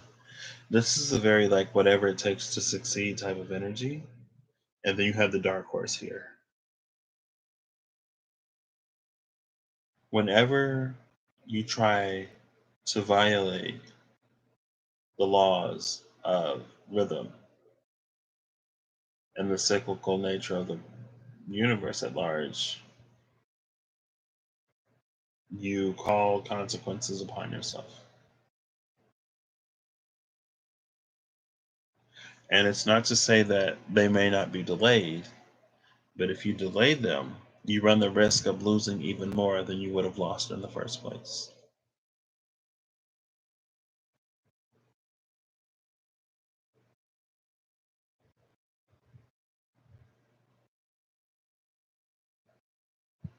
I don't know why extinction event just popped into my mind, but I'm thinking about these unicorns and this five of swords, and how some people already sort of like poach elephants for their tusks, and sharks for their fins, and other animals for rhinos for their horns, right? And then you have this unicorn, as if people wouldn't be out there trying to cut off unicorn horns to have, I don't know, unicorn horns have magical properties, and if you grind their horns, it'll heal this and heal that and heal anything. And it's like, okay, well, now unicorns are extinct, just like the dodo birds, just like what other animals that people hunted into extinction.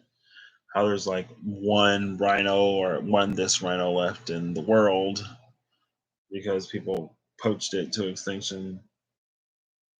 Yeah, capitalism, money is just, they say money is the root of all, they say the love of money is the root of all evil. But this is someone who will do whatever it takes to remain on top. And Saturn is the planet of karma, and it's coming back to Pluto. Saturn is the planet of karma, and it's running back to Pluto. Lots of stuff is running back to Pluto. Jupiter is running back to Pluto. Saturn is running back to Pluto. Um, I mean, that's it. Venus is retrograde all the way in Gemini, and Pluto is in Capricorn. So Venus is going to be opposing it when it goes back direct, because, it's coming out of that opposition now, but it'll be running right back to that opposition. Mercury is going to be opposing Pluto. Mercury's in Gemini.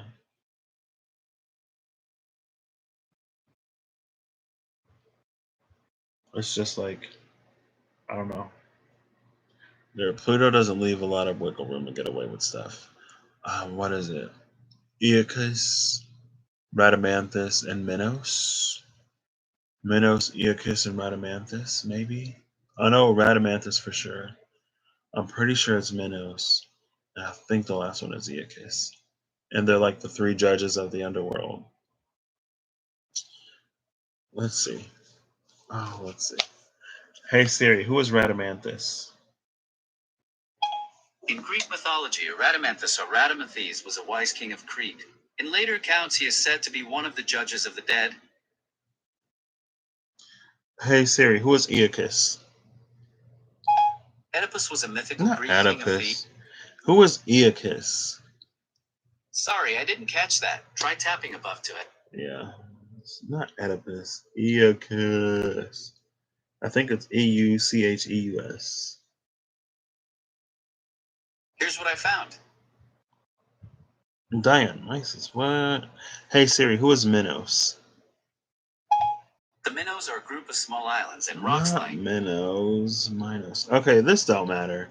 There's like three gods or three judges who judge the dead. I forget how they do it or what it means, but Here's what I basically, found. you ain't gonna get away with it. Son of Zeus and Europa. What? Another king.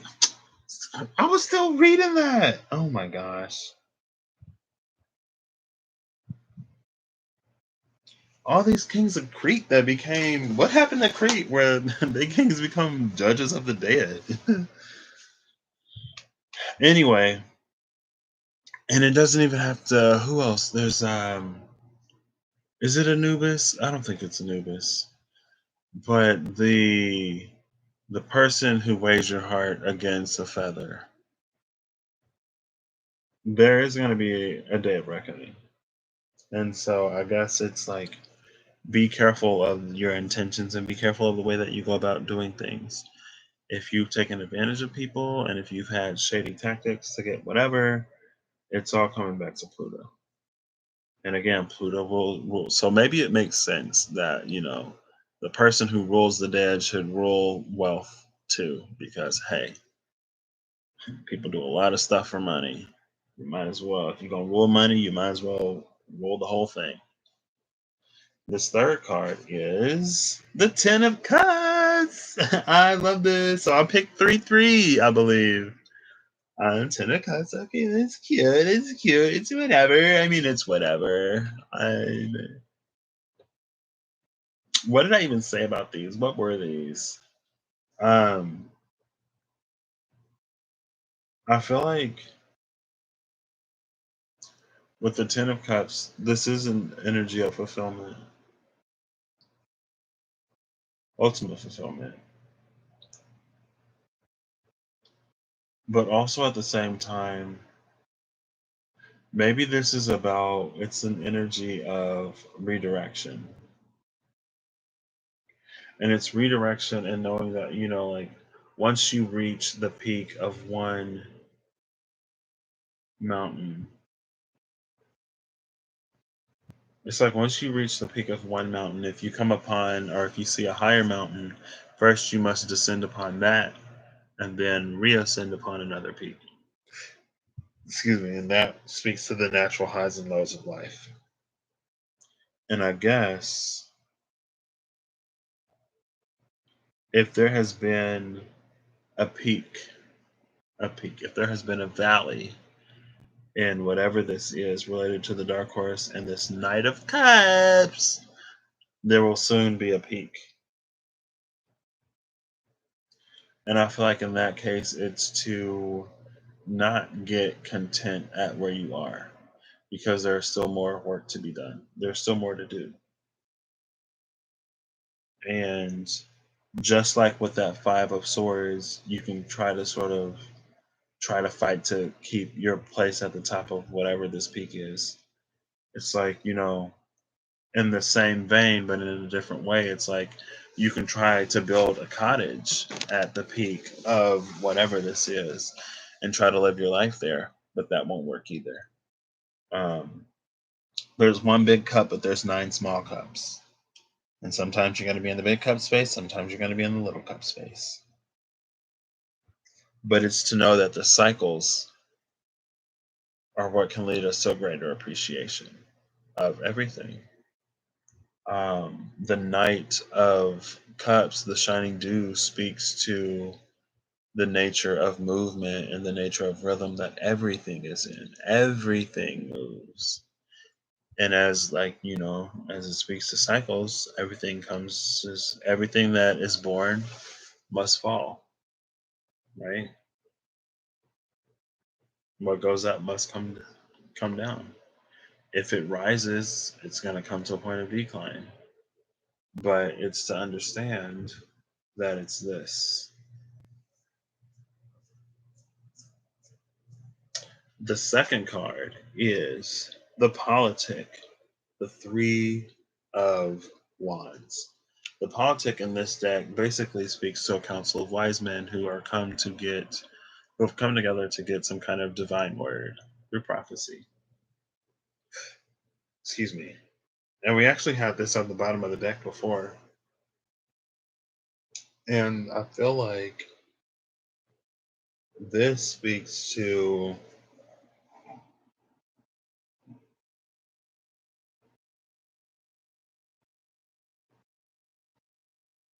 I feel like this is an interesting energy. I feel like this is a little bit of a departure. But I'm looking at this Three of Wands politic and this Seven of Wands dark horse. And this is the energy of someone seeking this unicorn. Someone who is asking or seeking and asking and seeking and inquiring and seeking um, an answer to when this darkness will be over.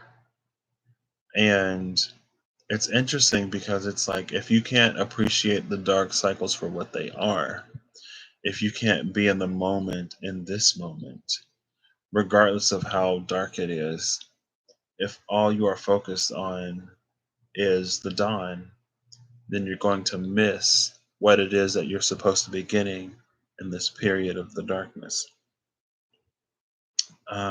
I don't know why a balloon just came to mind. It's like a balloon can't live in the. It's like I got valleys and balloons, and I'm seeing this balloon like going up and down, and I don't know what that means. And it's a red balloon. Now it's a yellow balloon. Now it's a green balloon. Now it's blue. Where it was orange, I don't know. Um,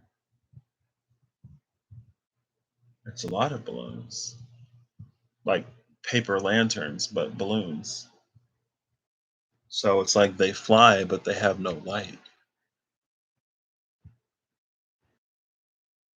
They fly, but they have no light.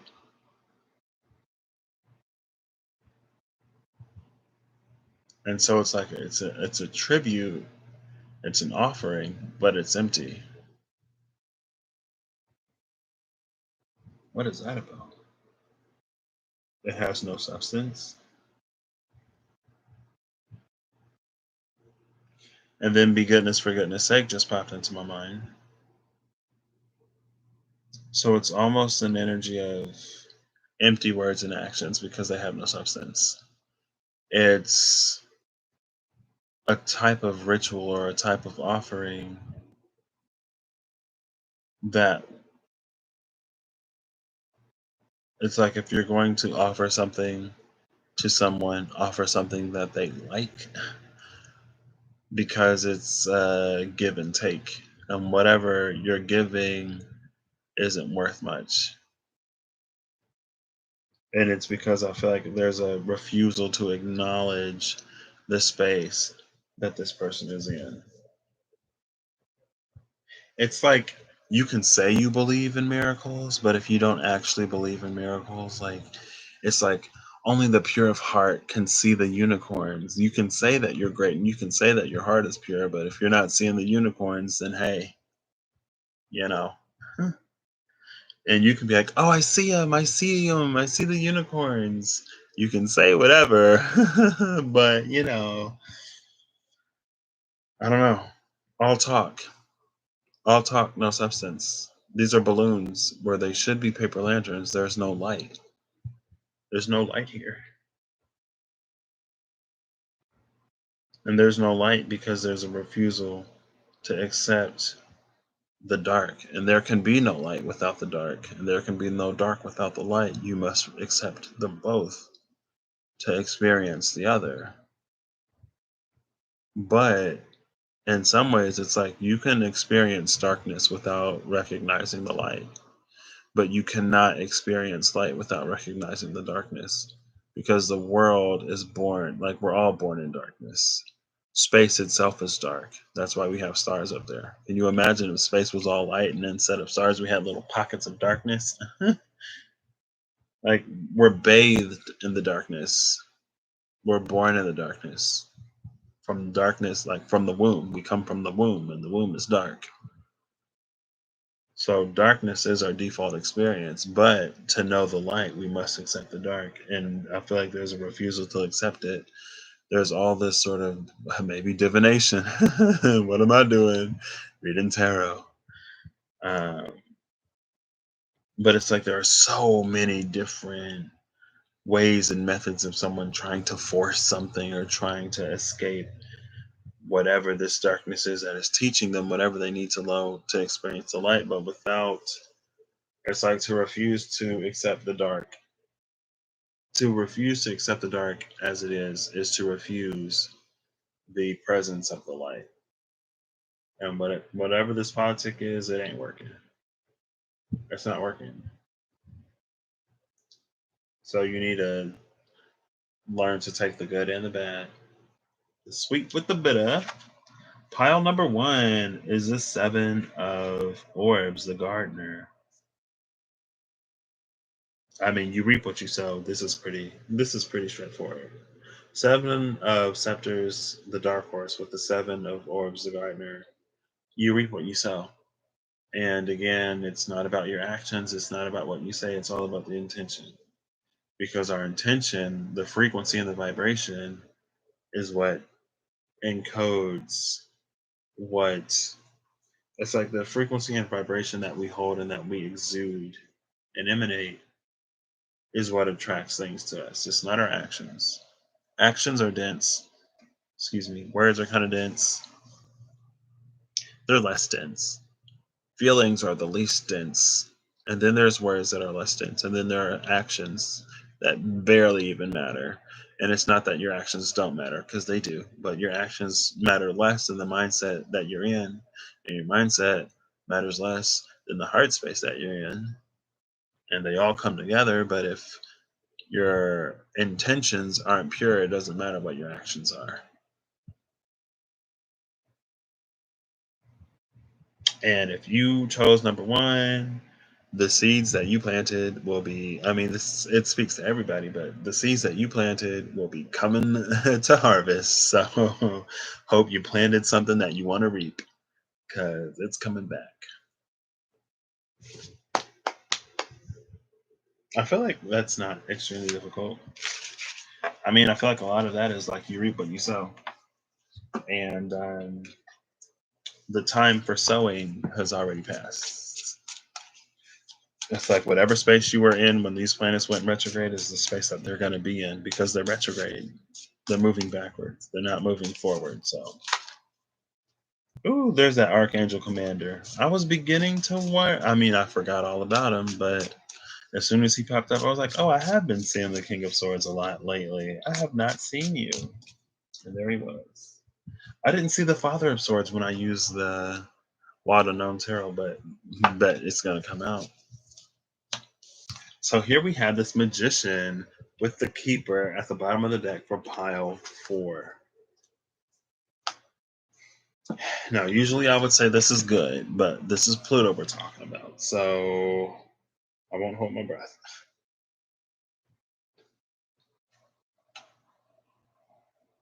I like the way you look at me.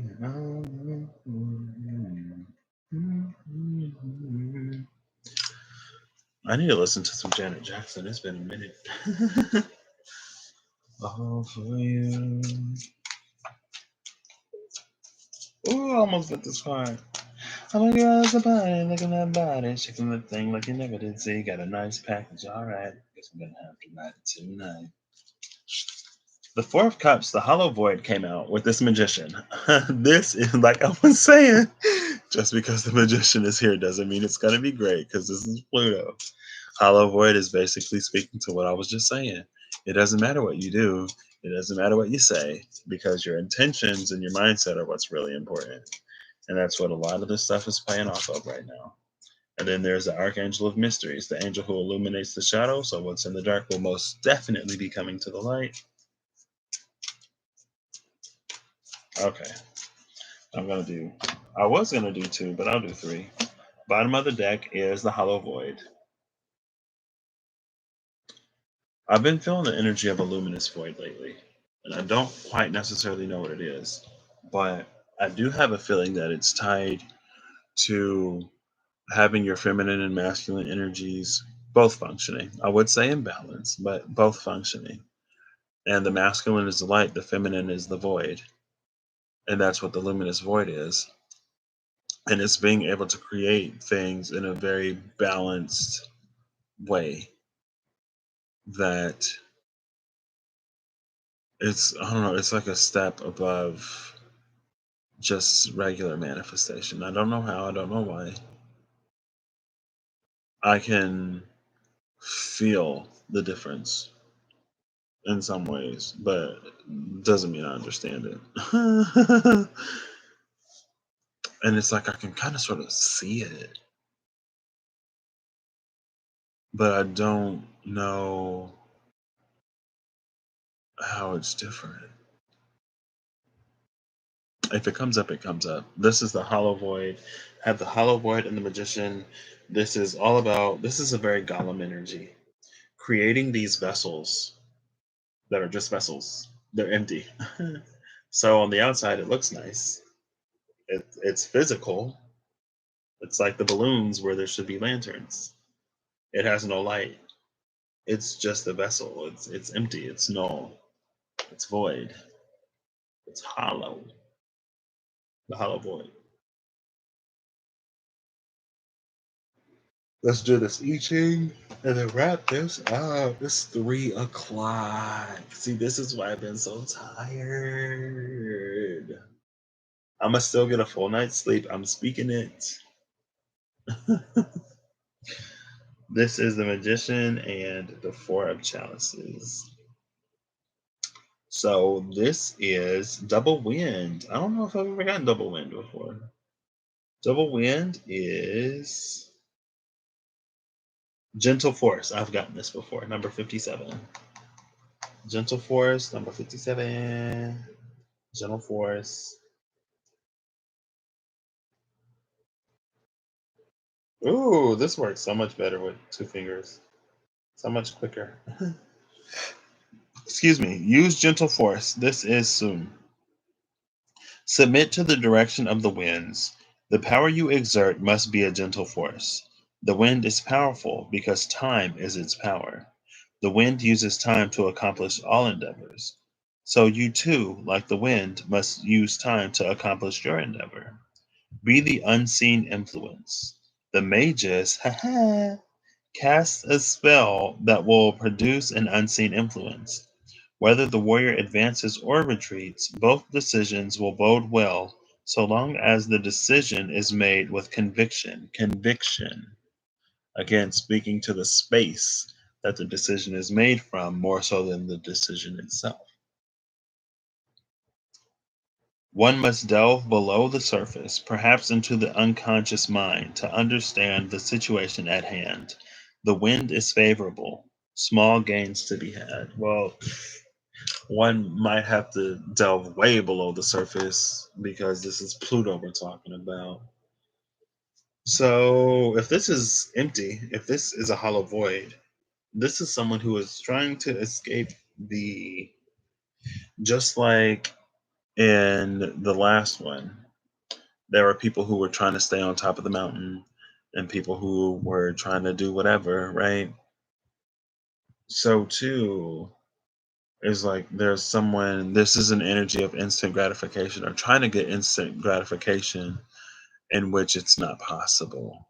And that's why there's this golem vessel without a soul, just like stuff, no substance type of energy here, because it speaks to time. That's why the delays are in place. It speaks to time, but there's a disregard for time. Again, there's a disregard for cycles here. There's a violation of some things that should not be violated. And this could be someone using any kind of means to get what they want without having to wait for it. It's almost like the flavor is the last thing added. So now you get this dish that looks amazing, but it's bland AF. So, first card is the Tower. This will fall. Whatever it is, whatever this is, it'll fall. And it's almost an energy of like you're eating so many things with no nutritional value at all that you feel fine for the most part. But as soon as you do something taxing or as soon as you do something energy intensive, when your body doesn't really have what it needs to sort of provide in that situation, it's going to fall apart. And it speaks to the lack of substance. I guess that means that there are some solar plexus issues here. So if your solar plexus is out of line, maybe do some chakra balancing on your solar plexus.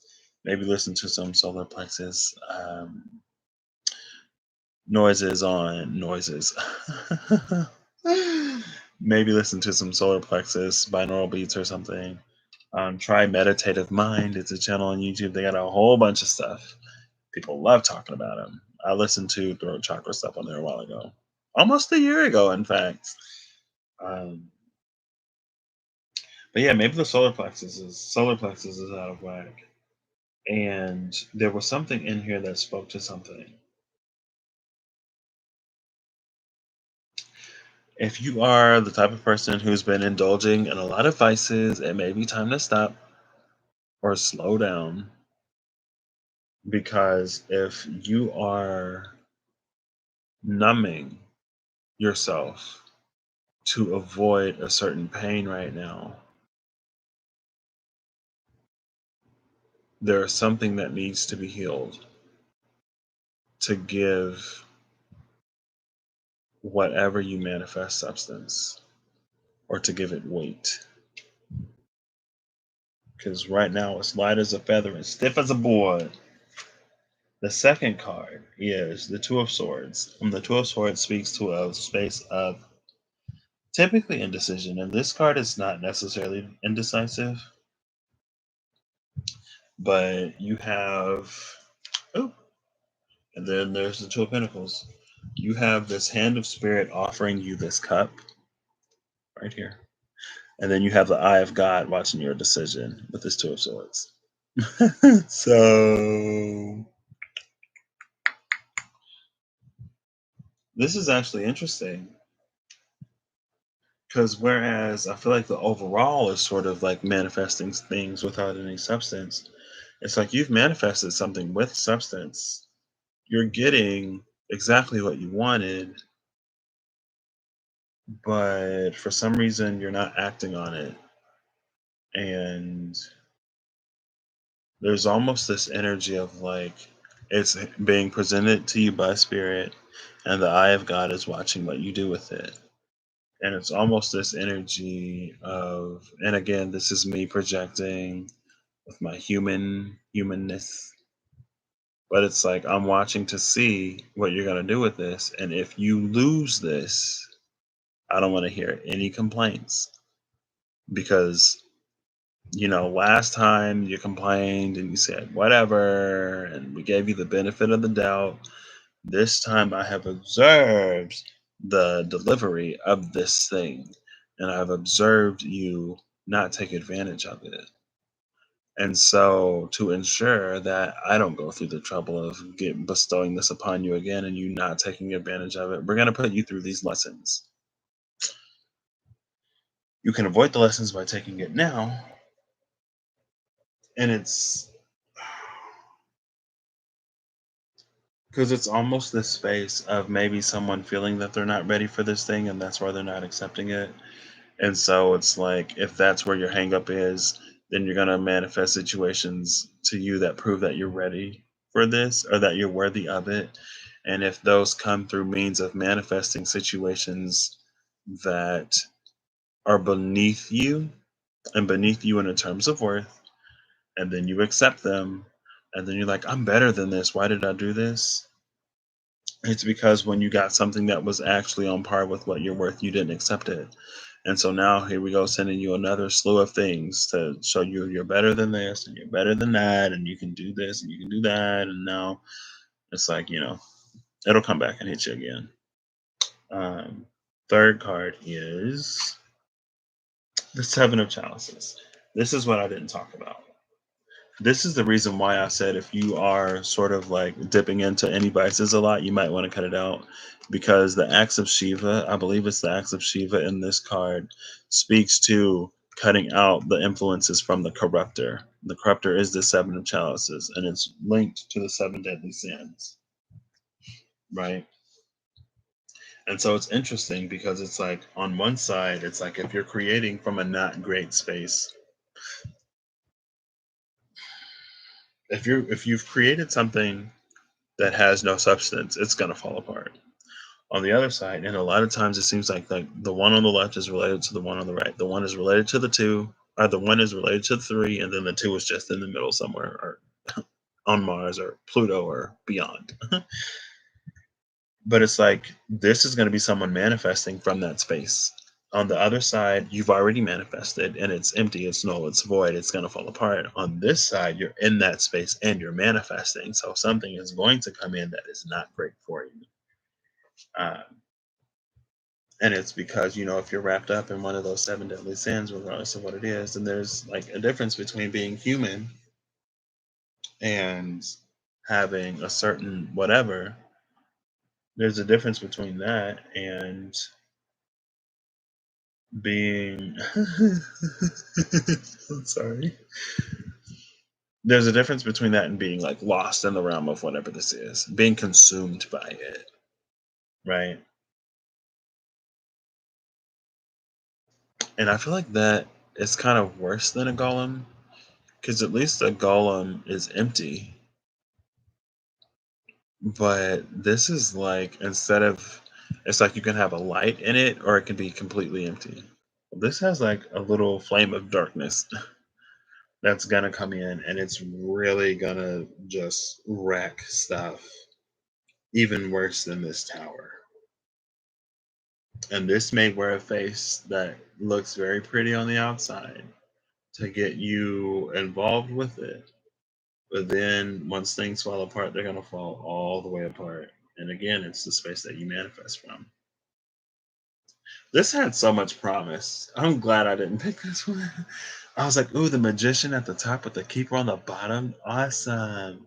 And then this came out. It's like, ooh. So I feel like Pluto had a few good ones, but overall, Pluto is bringing the pain.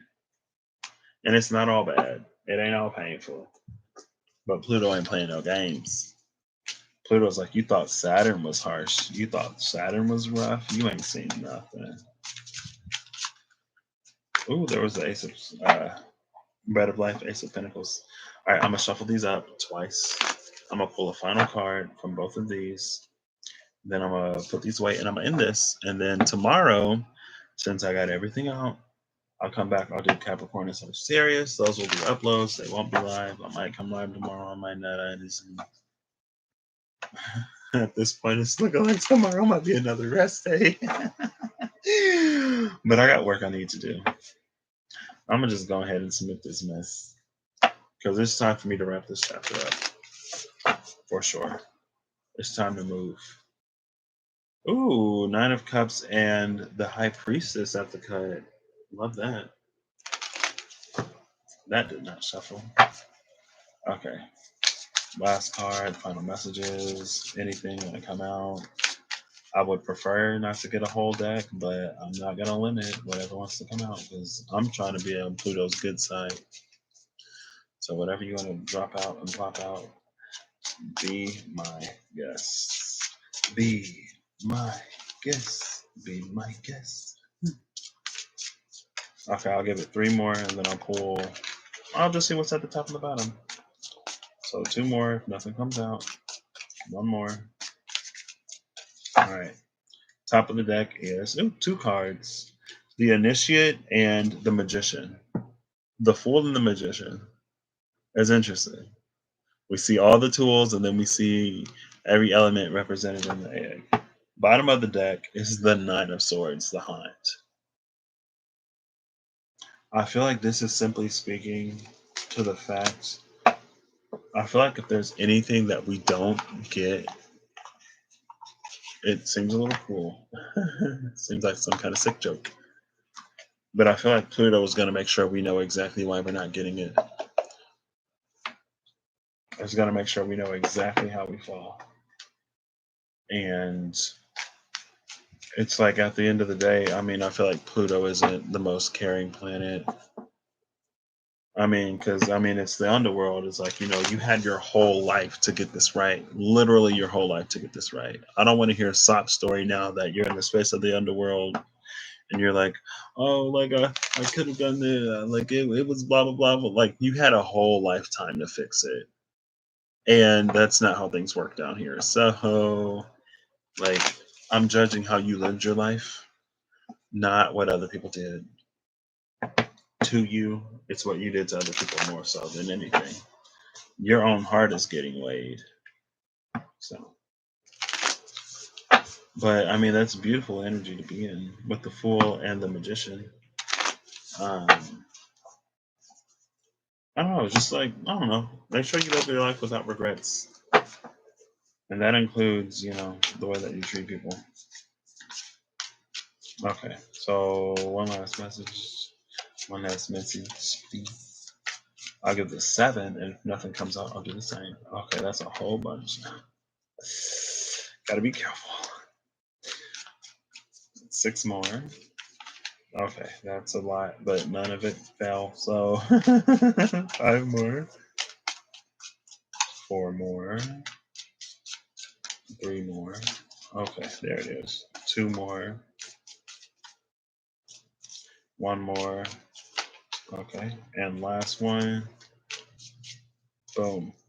Bottom of the deck is this Ace of Pentacles. I saw the Bread of Life Ace of Orbs in the other deck. The Emperor came out face up. Huh, here he is. Here he is. I told y'all this Father of Swords would come out. I was like, I didn't see the Father of Swords. There he is. He came out in reverse face down with this Emperor right here face up. That's interesting. He would be the only card in the deck face down right now, so I'm going to turn him face up to put him away. But he came out face down. What just came to my mind is like, someone can't tell you the truth if they don't even know what the truth is themselves. Someone couldn't be truthful and honest with you if they weren't even truthful and honest with themselves. And I feel like it almost speaks to an inability to do it because maybe they didn't even know that they were being affected by the things that they were being affected by. And so when it came time for them to look at and observe themselves, that's when they came to the realization of what had happened and what had gone on. And I feel like that's such a key part of healing is us looking at the way that we've treated other people, or at least at the very least, it's us being aware of the different ways in which we acted out of that space of hurt and pain. Oh, goodness. Oh, great, great, great, great, great, great, great, great, great, great, great, great. Oh, come on, come on. And it's just, owning up to it. Us facing it and being aware. It's like, I wasn't the greatest because I was in this space. And it's not to create an excuse, it's just to recognize that, hey, this is a way in which I was being affected. And, it ain't always necessary to be looking for an apology, but just like I was going through this and this is what was happening. You ain't gotta accept an apology. I'm just letting you know what was up. Just trying to explain my behavior a little bit. And not that an explanation is an excuse, not trying to excuse the behavior, just explain it. Because it's such a key part in us. What is this? Knowing and understanding sort of what was going on. What is this? Why is this down here? Where did you even come from? Guess I'll pull a few of these. And then I'm going to close this down. It's the Vedic astrology cards. Oh my gosh. Oh my goodness. There we go. Put these down here. I haven't used these in a minute. So I'm going to keep these out of rotation since I've already done everything until I finish these videos. And so I guess I'll be using my other decks. I have a lot of them, so I shouldn't be hurting too much, but I am going to miss the SKT. So let's see. I'm going to go ahead and pull 3 of these. I'm going to go ahead and pull three of these.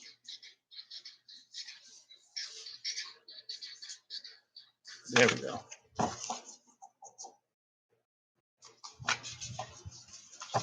I haven't used these in a minute. I'm going to give these a shuffle, cut them in 3, and just pull a card at the top of each one.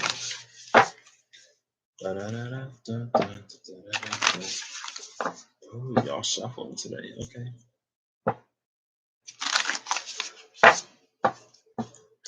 Y'all shuffling today. Okay. Shuffling today.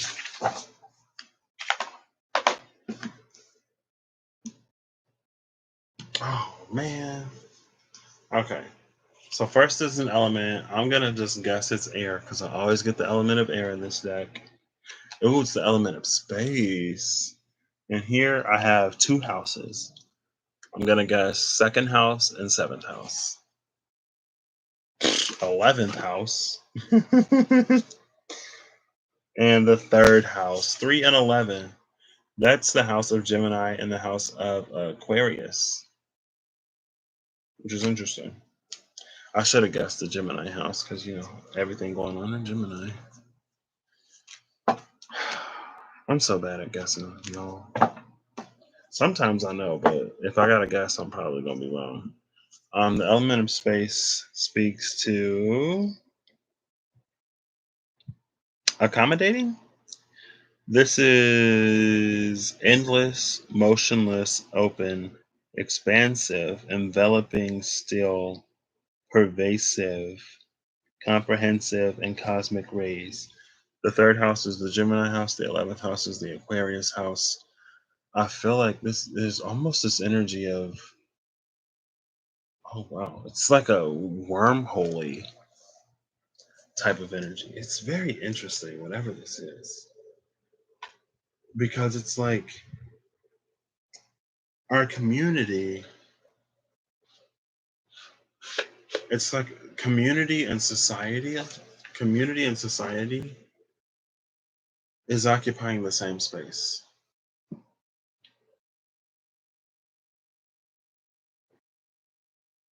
And I feel like it's not as weird as it sounds, but maybe it's like a slightly suffocating feeling because it almost feels like it's closing in, but it's expanding at the same time. What is that? I feel like I should just go to sleep instead of trying to break it down, but Gemini and Aquarius, that is mutable air and fixed air. Gemini is super young and Aquarius is old. On a positive note, this could be beautiful in the sense of like, because I feel like a lot of times, you know, older energy is typically seen as more conservative, younger energy is typically seen as more radical. This is almost an ability to get everybody on the same page. Now, if this is a good page, this is fantastic.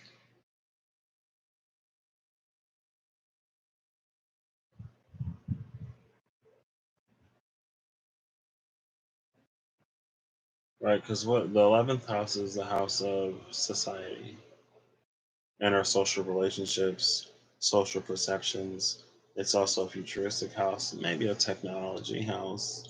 Third house is the house of like local community. It could be the house of, I don't want to say lower education, but it's not higher education. So what is it? um, and siblings.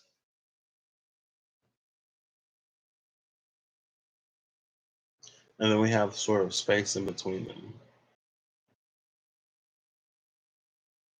What isn't here is Libra. Libra is cardinal air. It's the birth of a new thought, a new idea. We have the space of cardinal air meeting the space of not cardinal, the space of fixed air meeting the space of mutable air. So it's an opportunity to reach this space of understanding, or it's everyone being fixed and no one coming together.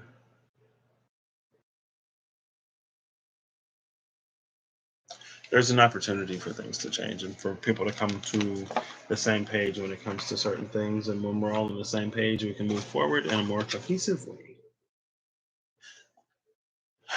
But at the same time, there's an opportunity for more continued, just like arguments, and not necessarily further division, but not really going anywhere. But hey, if we can get everybody on the same page, that would be amazing. And I feel like we are in the space now to align on the same page more than we have ever been because we are all being affected right now in some ways. And it's just, it's like, while everything was still, while everything had stopped, there were certain things that weren't happening. And it was nice that some of those things weren't happening. And as things begin to move again, we have an opportunity to be like, hey, when everything was still, when everything was stopped, this wasn't happening. And it was great that it wasn't happening. And, we kind of prefer for this to continue to not happen. So let's do something, let's change it up. So, that stuff that we don't want to happen will not happen.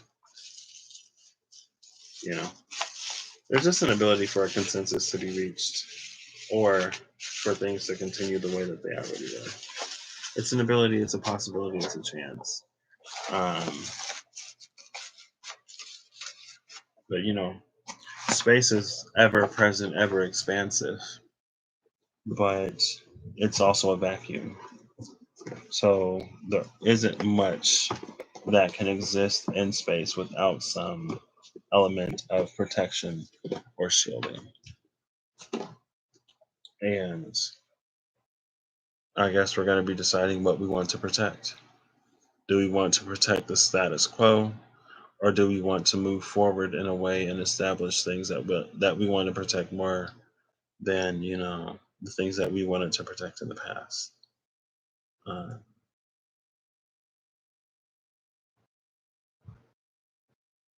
and it's community versus society, or community and society. I don't know. I'm gonna end this here. I'm gonna go to sleep. Have a good whatever. Whenever you see this, if you're watching this now, I hope you keep having a good of it. If something in here resonated, you're welcome.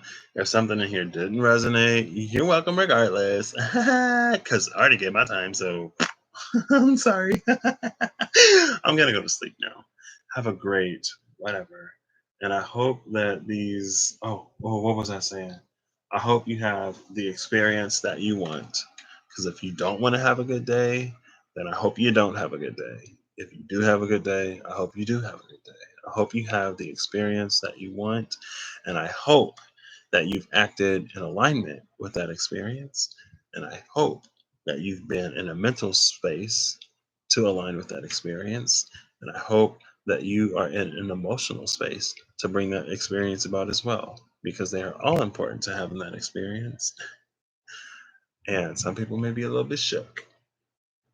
I feel like a lot of people can be shook, but some people are going to be shook in a good way. Some people are going to be shook in a way that's like, oh, wow. So that really like came back, huh? I thought I got away with that. Guess not. All right, I'll catch y'all later. Bye.